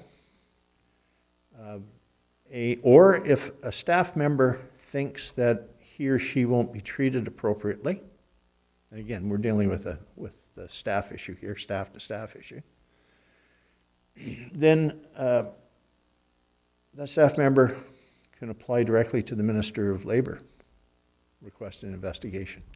The Ministry of Labour may choose not to investigate, but on the other hand, they may. And if they do, it's a pretty intensive process that they'll subject the parties to. the person about whom the complaint has been filed. If you're dealing with violent incidents at a staff level, I think you'll have, in your policy, it probably says that should there be a violent altercation between two members of staff, they're both suspended. That's the normal routine.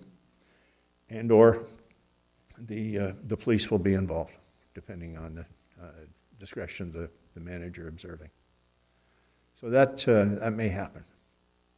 That's the staff issue. The elected officials, excuse me, it's a different matter. Elected officials' behavior could be investigated by the Municipal Integrity Commissioner. That would be pursuant to the Code of Conduct. It might be with respect to the Council Staff Relations Policy, which is embedded in your code now, or it might be just with respect to behavior that's alleged to have breached the Code of Conduct. And that complaint can be filed by anyone. And the complainant process is confidential unless the Integrity Commissioner feels a need to disclose who it is. Management does not investigate elected officials' behavior. That's clear, that's key. Even if the complaint is under not the Code of Conduct, but the Workplace Harassment and Violence Prevention Policy, that would be investigated by an independent investigator. As I said before, you can have two bodies at a single time investigating a complaint, although usually it doesn't happen. One will defer to the other. But we'll see what happens with the consultation that comes out from Minister Dunlop to Minister Clark. I think we're going to see something more prescriptive. And I pulled this off the internet. This was a major multinational corporation. And this is what they said. Here's our code. And I won't read it to you, but you can see that it deals with both direct and indirect behavior. And it's either that is offensive, intimidating, etc., or could be construed as harassment or bullying and so forth. And it goes to the extent of putting examples such as malicious rumors or isolating or not cooperating with a colleague and so forth. I suspect we're going to see more prescription other than making sure that 4 elements are covered in a code of conduct, or I guess it's now 5. There'll be some clearer wording put in place. There may be even there's been some lobbying on this, whether it's Ottawa or some other places that suggest that councillors the integrity commissioners should have a process whereby they can apply to the courts to have a seat declared vacant based on seriously egregious behavior. So that's what I think is likely to come in this area. But it's pretty serious. I think it's the city of Elliott Lake in this term of office. Now, Elliott Lake is a city, but it's not a very big city if you've ever been to Elliott Lake. It's pretty there in the summertime. It's a lovely place to retire to in the summer. I think, Fred, last time we were there, it was the winter. But nevertheless, it still didn't look too bad in the winter. But this term of council, they have spent over $200,000 on legal and integrity commissioner fees with respect to complaints that have been lodged based on inappropriate behavior. It can be very expensive if the process gets out of hand. One of the more senior integrity commissioners, his comment was, be sensitive that your words and your actions can be perceived as unwelcome. He said, now that doesn't mean councils should shun engaging in lively conversation between members, but his point he was making was, you can't have debate between staff and councillors at a council meeting. It just isn't there. The staff are in a different position. The elected officials, their job is to advise, not to debate. Why? Well, there's a power imbalance. You need to be sensitive with that power imbalance. It's one of the things you learn as a manager very early on, is that the most junior people in the organization, if the CAO is heard to mutter something, suddenly the rumor goes through the organization. Do you know what he's deciding to do? You can have that strange thing happen because of perceived power imbalance. You need to be cautious. The especially where there's a power imbalance. And it can have it happen in public and private situations both. Prevention. Fred, you want to talk about the various components that we have with respect to prevention?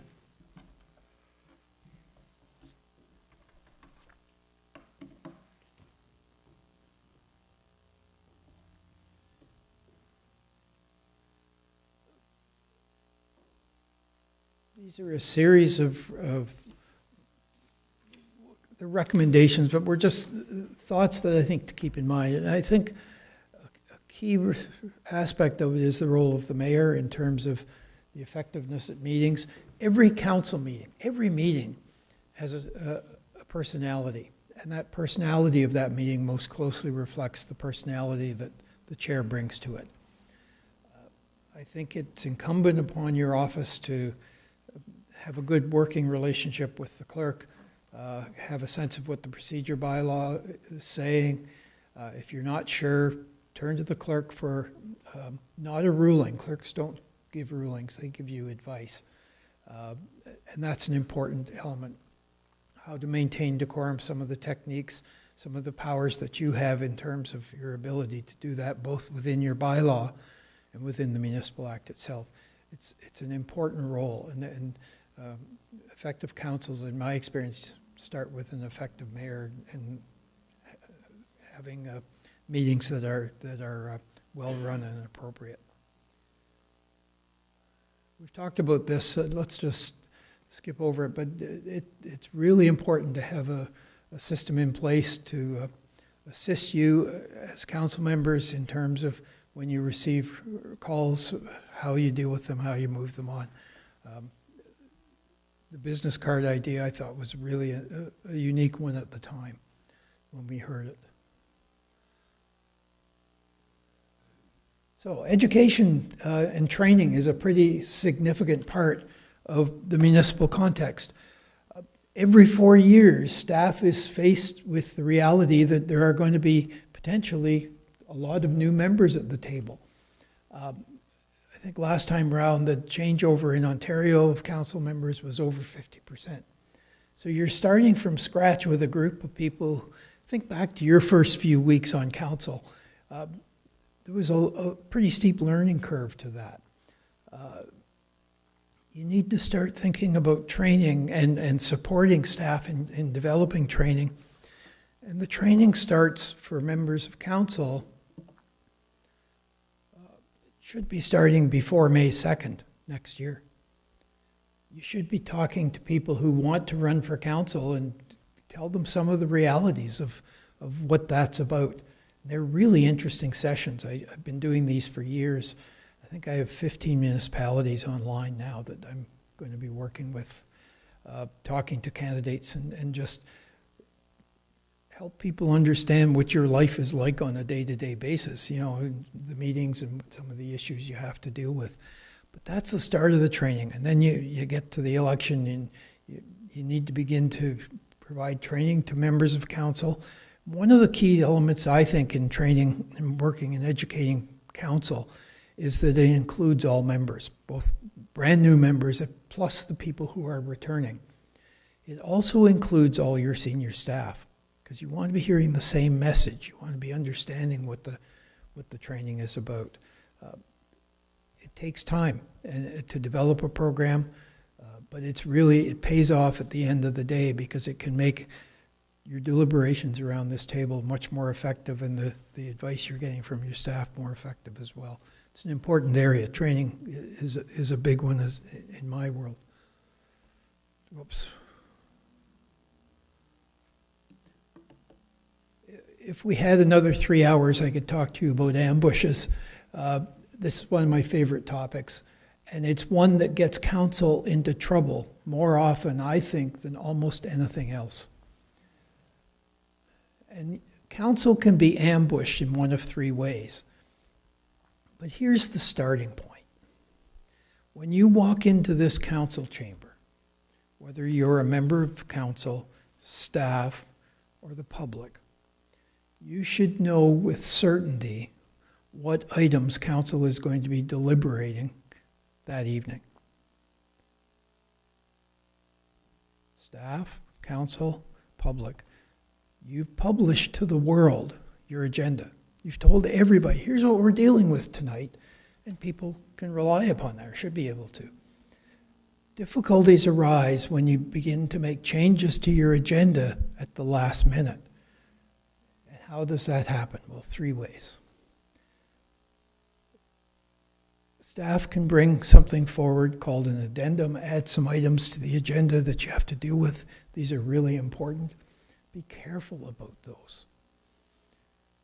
Be really cautious about adding items on at the last minute. Now, I know it has to happen because I've lived it. But you need to be really cautious about it. We live in a more a different world in a sense. Addendums used to be at the council, end of the council meeting, staff would drop on your table 5, 10, 15, 20 pages and say, we have to deal with this tonight. And you as a council member are looking at that, no opportunity to read it, no opportunity to digest it. You're just being asked to vote on it. That's not fair. You know, addendums now often get posted the Friday. You know, if your agenda went out Thursday, something came in Friday, it gets put up on the website. Everybody's aware it's going to be added to the agenda. That's more reasonable than dropping it at the meeting itself. But be really cautious about staff adding items. You can add items as members of council, and how that can happen can be a concern. It can be an issue, in my experience, an issue of trust between members of council. If somebody brings something forward, and a couple of you have talked about it, or 3, but you've left 2 other members out, that can be a problem. Saw that happen in Eastern Ontario 10, 15 years ago, where a member of council asked for a closed meeting.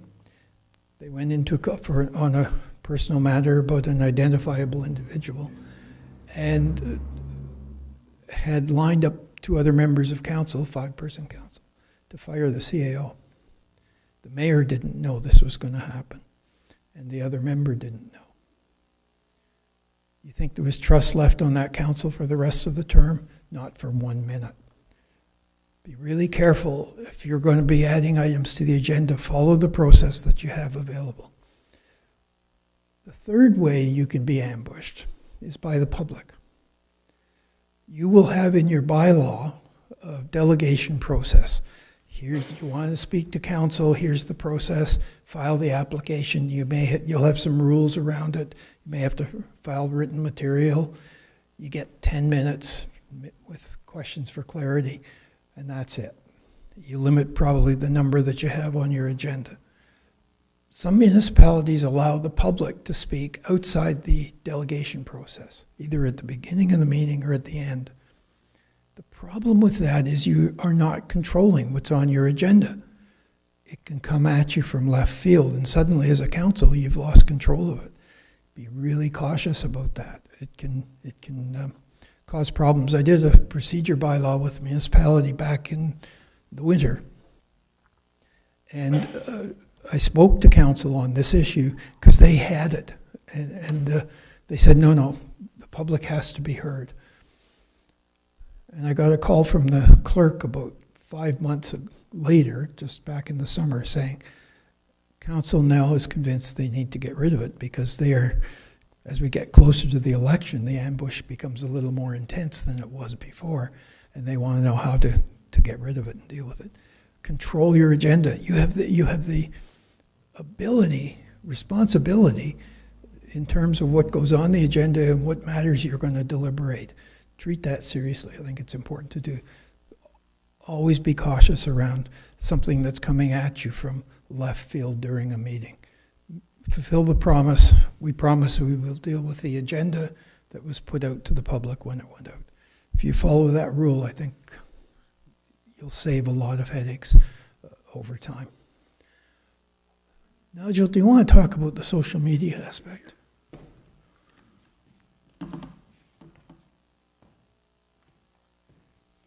I think what we're going to see is social media play a much more significant role in the 2022 election than it's played previously. Whether it's Facebook, whether it's Twitter, whether it's one of the other, or many of the other social media platforms. I think we're going to see a much more engaged public, and we're going to see social media used for that purpose. One of the difficulties with social media, and I'm sure you've all run into it, is that you can run into what Oscar Wilde referred to as the difference between a lie and a truth. I think he said something to the effect that a lie is halfway around the world before a truth gets his pants on in the morning. He said you can get misinformation spread quite quick, and that was long before the internet. That's like 1890 something. But what you're dealing with is you can have information get out there and get spread very quickly. You need to have a fairly robust municipal communications policy, and you need to take a look at it with the intensity of an election in your sites, so that you can make sure that should there be information that's coming out of council meetings or council policies or council bylaws that should go out there, and you want to make sure it's clearly understood, that you've got a pretty clear role of how that information gets pushed, published, and disseminated via your website or your own social media platform, so that you're not fighting what I refer to as a rearguard action about getting factual information out. That's number one. If you followed, if you're a fan of Twitter or a user of Twitter and you followed what happened south of the border in terms of the last election, I see an eyebrow or two go up. You can get a sense of how misinformation is multiplied in a quite significant way. The other component is in terms of your own social media policy. What do you do? What's the direction that staff have should there be misinformation that's posted out there? Do they have to wait for council, or do they have the authority to not get into a debate on social media, but do they have the authority to post information should even their preventive methods in your policy not seem to have dealt with the issue? So you need to have your own social media policy as to how that's engaged, not just on your website, or how it might be engaged should there be some controversial issues, because misinformation is one of the facts of 2022, unfortunately. And it's social media has replaced the coffee shop in a pandemic. Anyway, those are all of the comments. We said it would take us about 2 hours. That's, I think, 2 hours plus or minus a minute. We have time for questions. Happy to engage any questions that you might have, either to me or to Fred, or comments that you might have, or you may in fact disagree with some of the things we've said, and that's fine too. Happy to deal with that, Your Worship. Thank you very much. I know for myself, you hit on a lot of salient points that really struck home to me in our council meetings and just the way our township is running. I think we're doing a fairly good job, but there's always room for improvement. So I definitely have some questions of my own, but I'll look to council first if they have any questions they would like to bring up. And first of all, Councillor Cridland. Thank you, through you, Mayor, and thank you very, very much for this midterm update.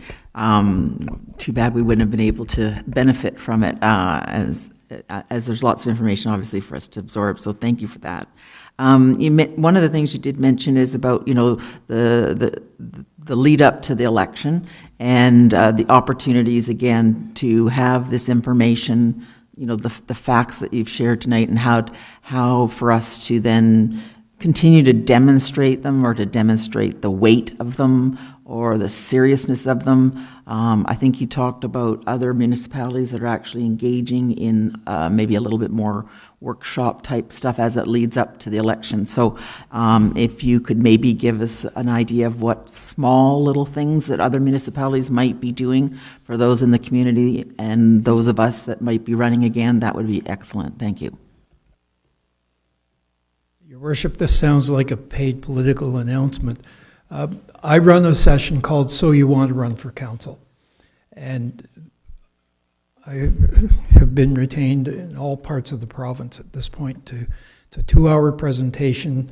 I've had anywhere from 5 to 170 people show up, depending where it is. And there is one unique quality of every one of those presentations. At least one person comes up to me at the end and says, "That was interesting. I'm not running."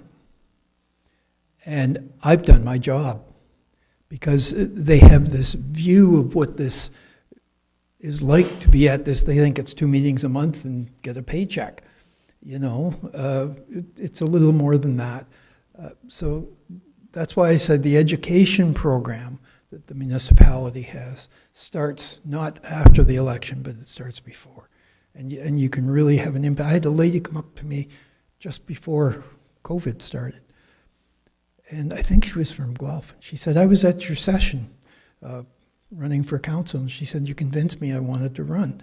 And she was successful. And she said, "We heard a lot of the same messages after we were elected." But she said, "I understood what the people were talking about when we got to it." So my messages start early, And if I might comment,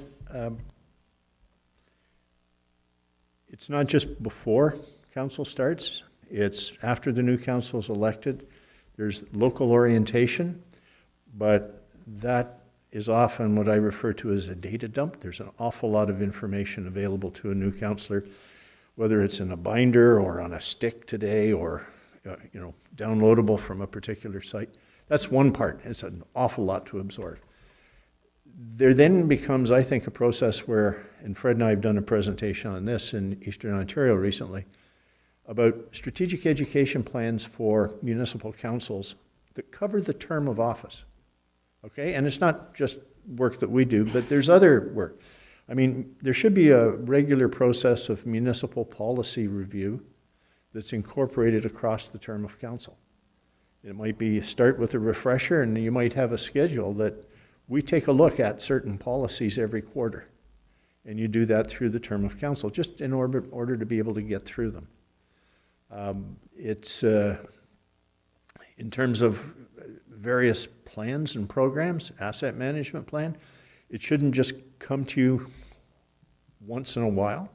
There should be a program of, once that program is, that plan is approved, there should be a regular reporting process, in effect, education process on how we're doing with respect to that plan.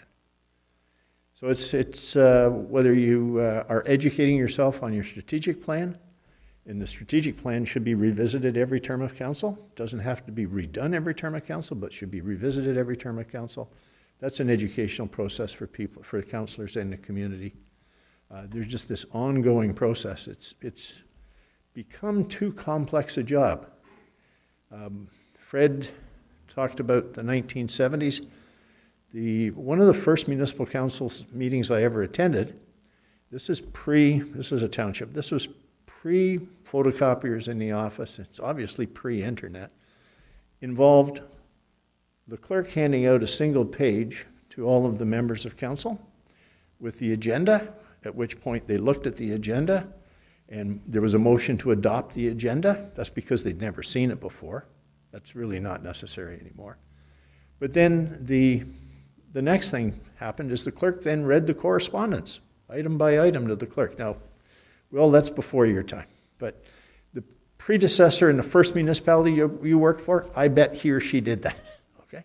And the road superintendent would come in and give his verbal report as to what was going on. And the council then would provide direction and everyone would go home. Times were a lot simpler, quite frankly. You had fewer things to deal with, but the issues were nevertheless just as complex, or weren't necessarily as complex. I mean, even the Drainage Act, as you deal with it on a regular basis, it dates back into the 1970s. Prior to that, that was in order to put some orderliness into the process. But quite frankly, your life has become much more complex in terms of what you're required to know, what you're required to do. Thank you. Go ahead, Fred, if you have further. I share one story. I love what I do.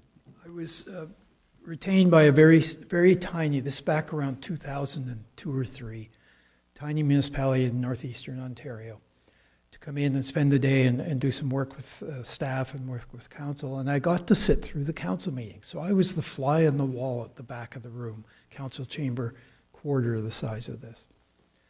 And they got to the bylaws, and there were 2 bylaws on. And the first bylaw, the mayor said the clerk will now read the bylaw. And she started reading the bylaw, word for word. And I knew the second bylaw was about 10 pages long, and I was getting really nervous. So I did what I should never do and tell councils don't ever do this. I put up my hand, and the mayor recognized me. He said, yes. I said, what's for breakfast? And he said, excuse me? I said, well, if she's going to read both these bylaws, we're going to be here a long time. Well, he said, we have to read it. I said, no, you don't have to read it. And we went through the history of where the term came from. Clerk became my best friend for a long time. She was so happy. She had been reading, you can imagine, a new procedure bylaw. She would read every word out loud to the council. It's not that old, but there's some peculiar practices still go on, same as the one with the approving accounts. So, sorry, Your Worship, No problem. It was a fun evening. That's good. Questions I'd like to get, because I have a number of questions, and I'm just wondering if any of the other councillors have some questions or points that they'd like to bring up. Councillor Van Vliet. Through you, Mr. Mayor, I just want to thank you both for coming and telling pretty much the public that there's 100 acts that we have to follow, because a lot of people will just say, we'll just do this or just do that. There's a lot behind the scenes that people don't realize that we either can't talk about because for privacy issues or what have you, but there's a lot of acts that we have to follow, a lot of legislation we have to follow, and things are so different than they were 20 or 30 years ago. And I thank you for that. My only question is, I'm guilty of this, is how do we as a council, because you had mentioned it previously, how do we stay out of the weeds on any topic? Well, how do you stay out of the weeds? First of all, if it's an issue of a policy nature or an operational nature where you're going to make a change, then the expectation is that staff will bring you a report that has issue, analysis, options, and a recommendation. That recommendation could be do nothing, or the recommendation could be we recommend you do this option and implement in this fashion. That's your expectation. Then when you get to deal with that issue as a council, you're not trying to frame the issue. You're not trying to create the options unless there's a glaring problem with an error. If there's a missing option, then you refer it back to staff to come back with a report including this option and evaluate this option, rather than trying to create the option on the council floor. Because chances are you'll miss something in the process doing that, because you're jammed for time. So that's the place you start, is making sure that you've got proper professional advice coming to council, so that your decision making can be focused and you can be comfortable that you're getting good advice. If you think you're not getting good advice, and on a consistent basis, then that's a staff performance issue, and as staff members, we all know how that turns out, right? And you can inform staff, and if it doesn't improve, then you got a problem, right, that you have to deal with. But that's the expectation.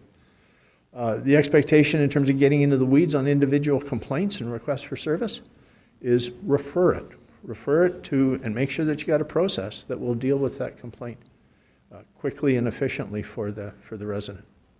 So again, staff's job is to be in the weeds. It's not your job to be in the weeds. It's their job. They've got a particular role to play in the weeds. Okay. Yeah, just on a few points, I definitely echo Councillor Van Vliet's comment about the public has really very little concept in how complicated it is. Secondly, that we are driven by provincial law on everything we do.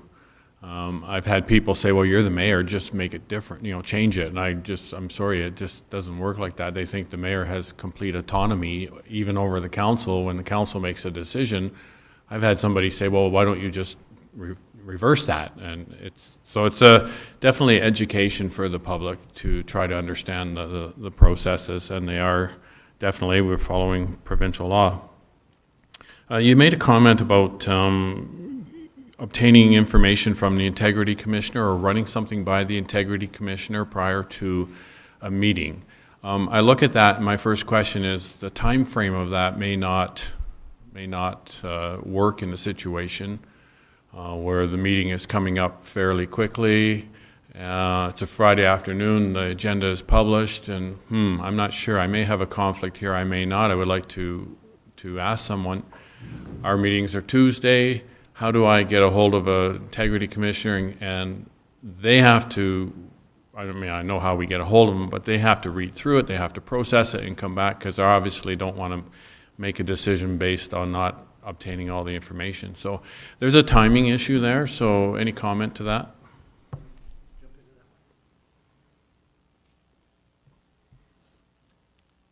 anybody have a solution for this? Drives me crazy. I have a statement. You raise a really good point, Your Worship.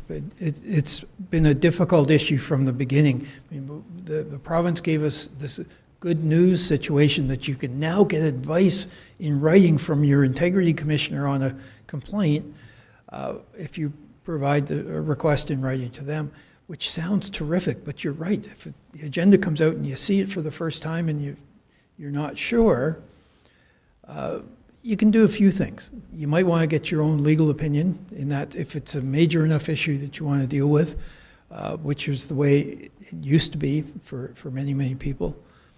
You may want to declare at the meeting and say, I've written to the Integrity Commissioner, I've yet to get a response, I'm declaring.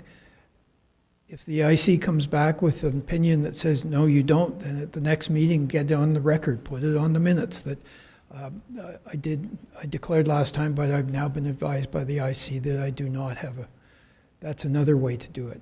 You could, I wouldn't recommend this, but you could ask for another member of council to defer the item for one meeting to get the advice. You've hit a really key issue in terms of how to deal with this. And keep in mind, the IC is going to be the one investigating. If there is an investigation at the end of the day. So they're wearing two hats at this point. They're providing you the advice, but they're also going to investigate if there is a complaint that comes after.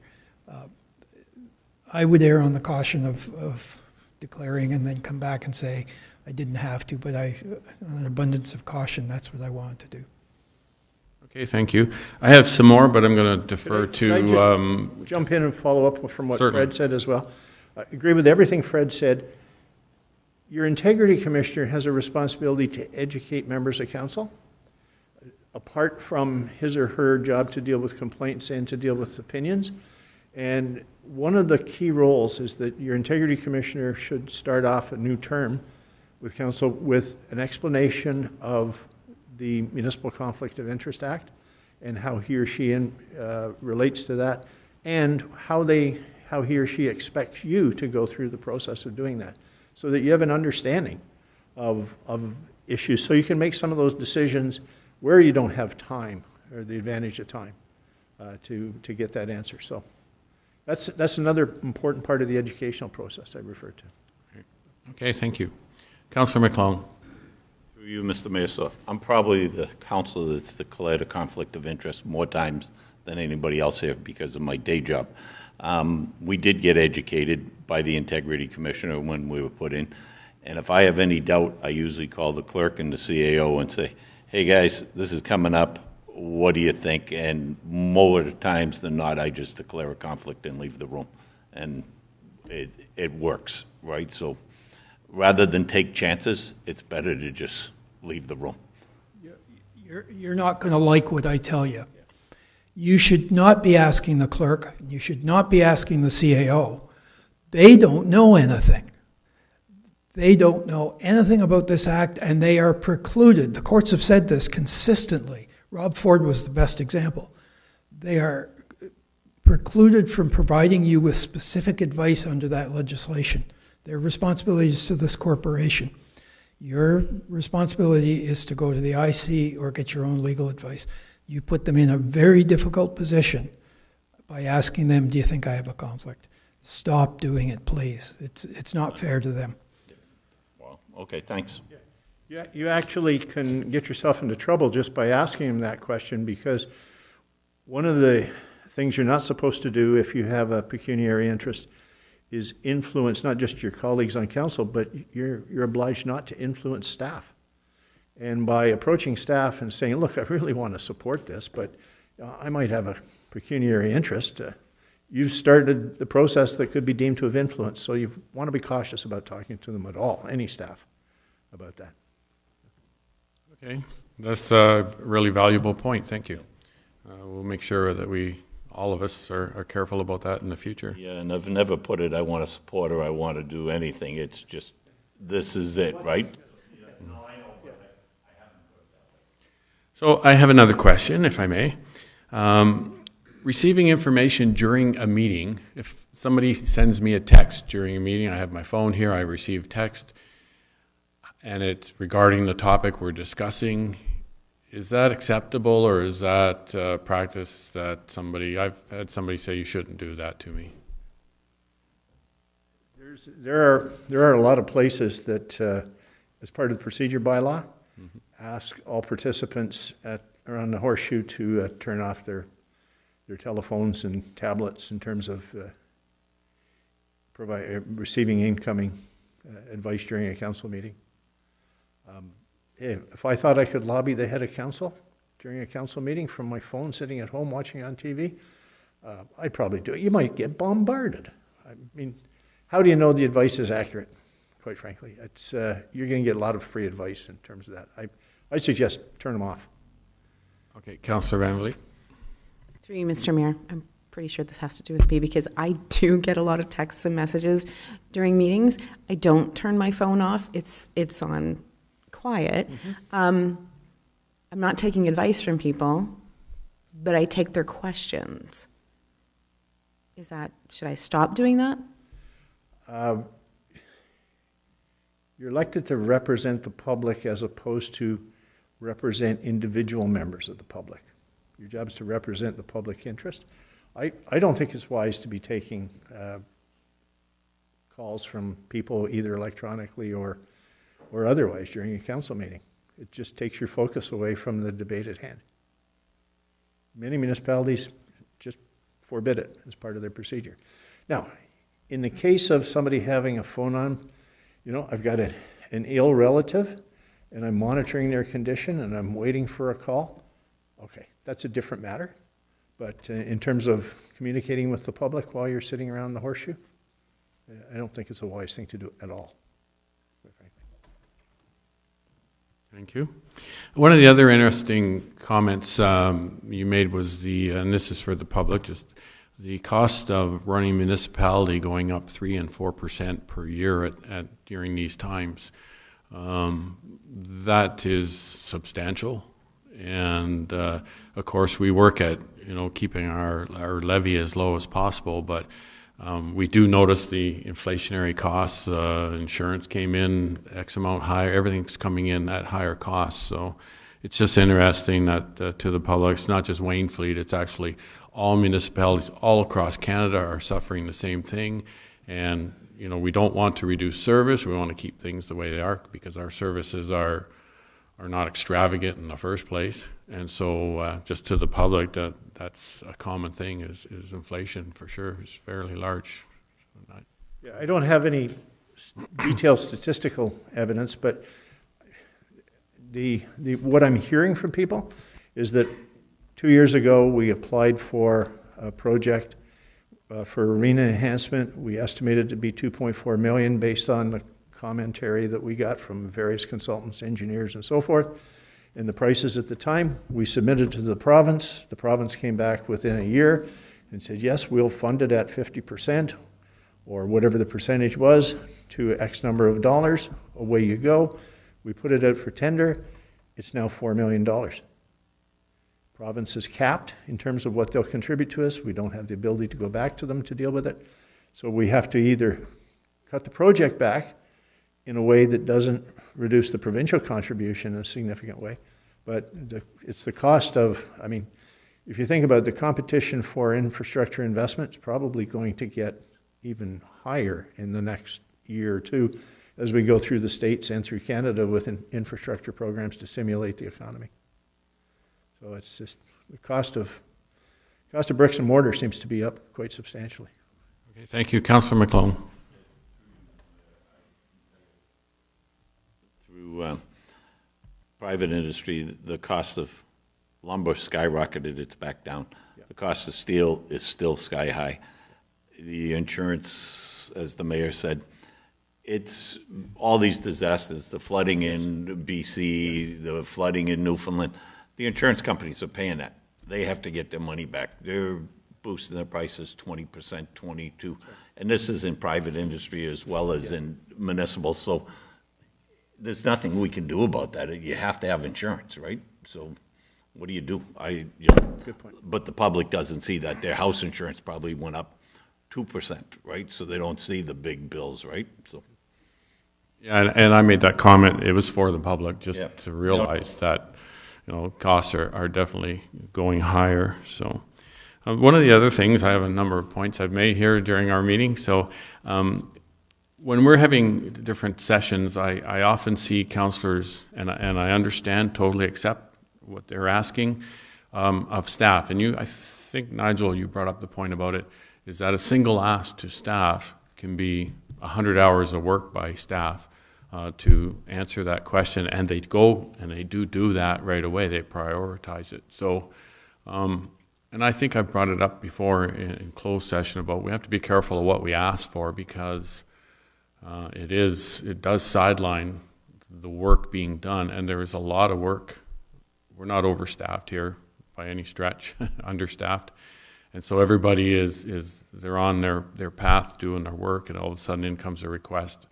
So, we have to just be careful that we are very careful about what we ask for, but then we have to balance that against also making sure we get the information that we want, which informs us. So it's just an interesting point, and I think Nigel brought it up, and I went, oh yeah, that's very true. We do have, you could put out 3-4 asks in a meeting, and that could be hundreds of hours of work. So we have to be careful when we make an ask of staff that it's a good and solid, legitimate piece of information that we're looking for. So comment.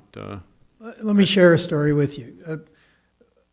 At one point, this was back in the 80s, a fellow who was a miner at Inco in those days got on council, had no idea what it meant to be a policy-setting person. He was I want to ride around in the dump truck and watch them clear snow or whatever. But he would come to council and he would begin to ask exactly as you asked. He'd ask me for reports, and he'd ask other people for reports. It came to a point, and we talked with the department heads, I put the clock on 2 of his requests, and both of those requests took about in the order of 50 hours staff time. And I went to the mayor and the CAO, and I said, this is what's happening because of these requests. The mayor brought it up at council, and without missing a beat, council passed a resolution saying if a member of council wants a report from staff, it needs a council resolution. That was pretty extreme. But council, in my opinion, that demonstrated respect by members of council for staff that really showed that night. It was really important. This fellow kept trying to do it. It didn't work anymore because it was pretty clear. But you're absolutely right. It takes a lot of time. A simple question sometimes can take a huge number of hours by different people in different departments. So be really cautious about it. You want to get the best from your staff. You want to get the best advice you can get. And you're right, you're running lean. Every municipality, in my experience, it's really tight in terms of the staffing that you have. So treat each other both ways with respect, I guess what we said before. Thank you. Very good comments on that.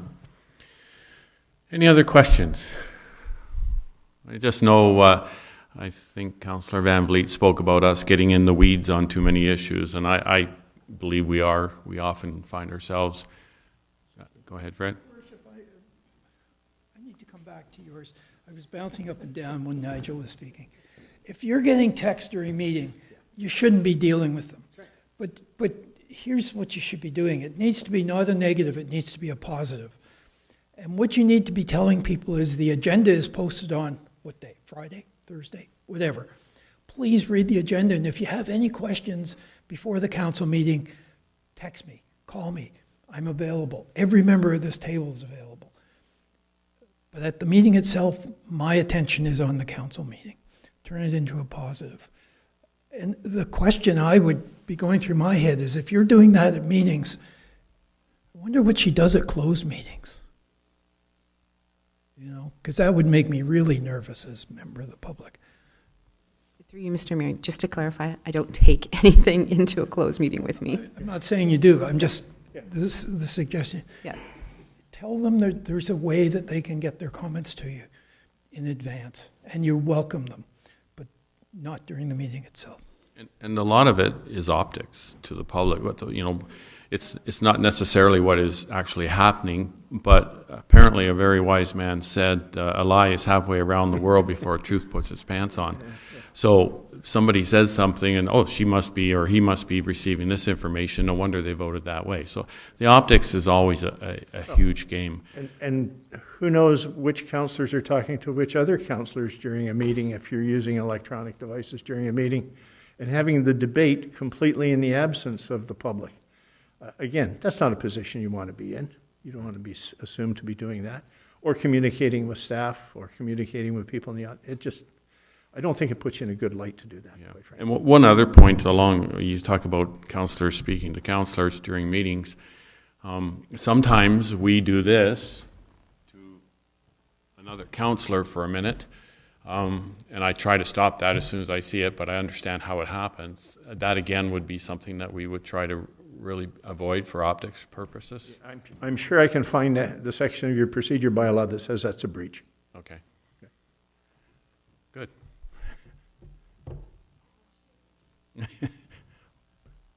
Go ahead, John.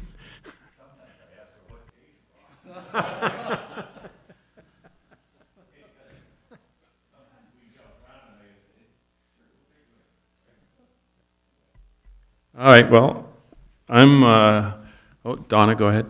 Thank you, through you. This is, again, maybe just reflecting on some of the great things we have working here. There's one we might as well just throw out there in case other municipalities are not using it. We have an email that helps questions come in from the public, and it's counsel@wainfleet.ca. And I think it's something that's maybe just happened, maybe not that. It's not been in place that long. I wasn't aware of it before I became a councillor.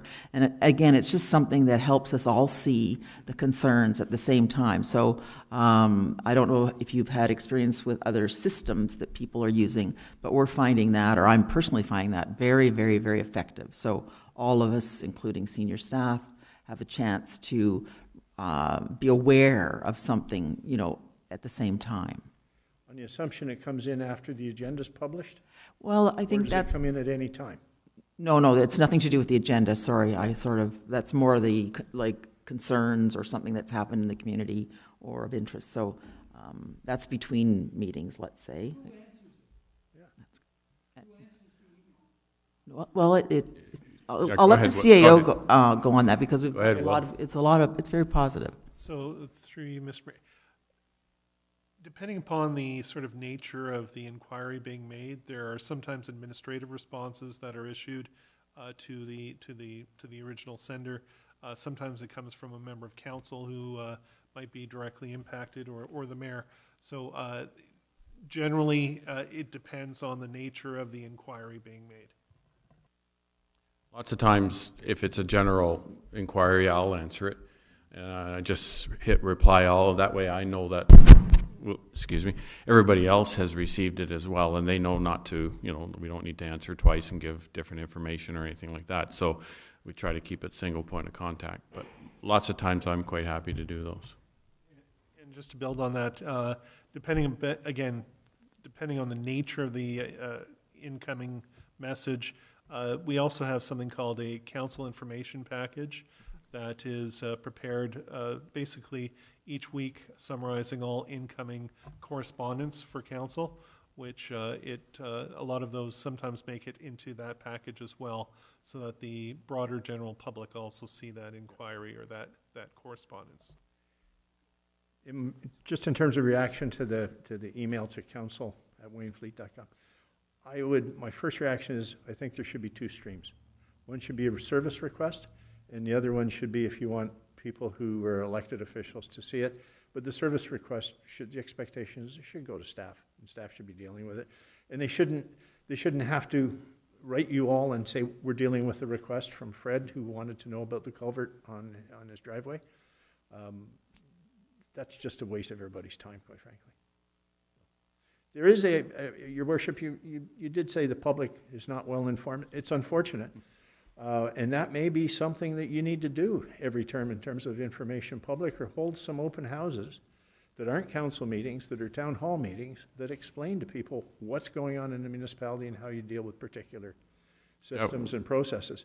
There's, I can recall when the only education most people got about what was going on in the municipality was from watching TV, and it was the Dukes of Hazzard.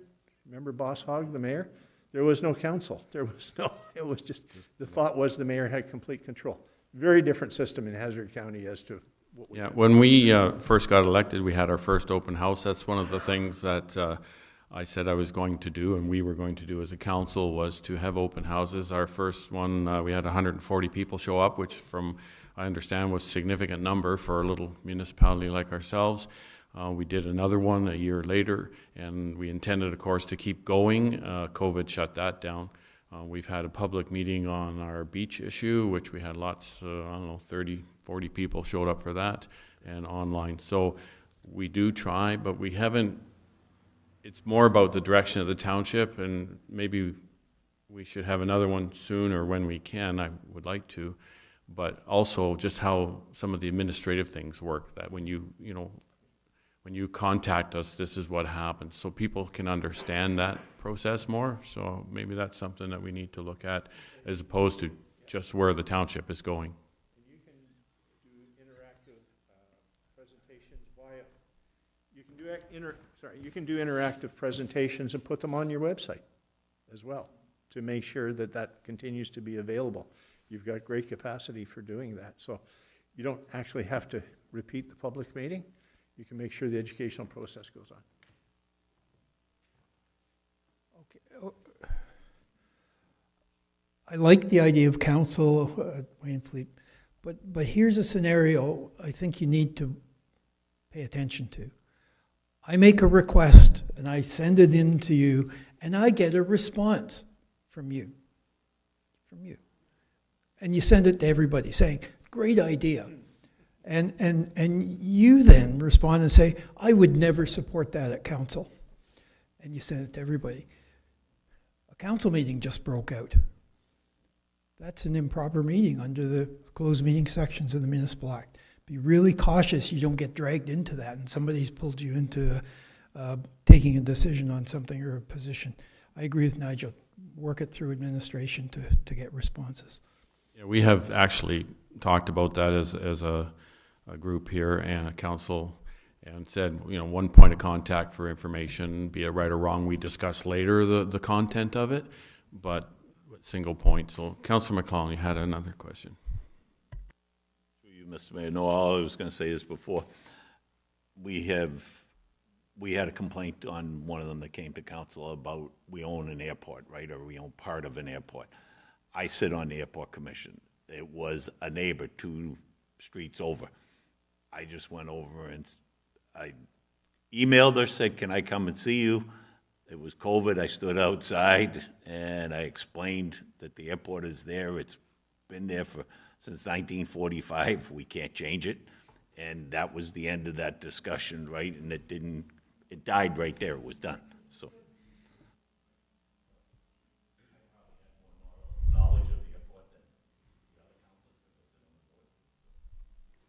So this has been an excellent fine-tuning of us, for sure. I've learned a lot today. I recall most of it from our first session way back in the day, but there's definitely some tweaking we need to do. Our council's been very good, very respective. We're doing really well, I think. We have some very good spirited discussions sometimes. Your one point about debating with staff is something that I must be more cognizant of and aware of, that we don't get into that kind of area during council meetings. Other than that, I'm really pleased with how our council is doing, and as you made the point, you haven't seen Wainfleet in the Integrity Commission list at all, so hopefully we keep it going that way. So, any final, everybody's happy, had a this is the chance to ask those questions. We got the experts here. Anything else? Will, go ahead. Mr. Mayor, I just wanted to thank Mr. Belchamber and Mr. Dean for coming down and doing this presentation. Again, it is important for council to have a refresher from time to time. Again, a lot of the stuff that was covered today was part of an orientation package that you guys all participated in 2018, and that's quite some time ago. You've done very well to implement sort of the processes and the protocols in the intervening time, but you know, this I think as a refresher and a sort of look towards the future is always beneficial. So thank you, gentlemen, very much for your participation and presentation. Thank you. And I thank you both as well. It was excellent, very good information. So we have no closed meeting. We have no rise and report. If there's nothing further, the meeting is adjourned. Thank you very much, everyone.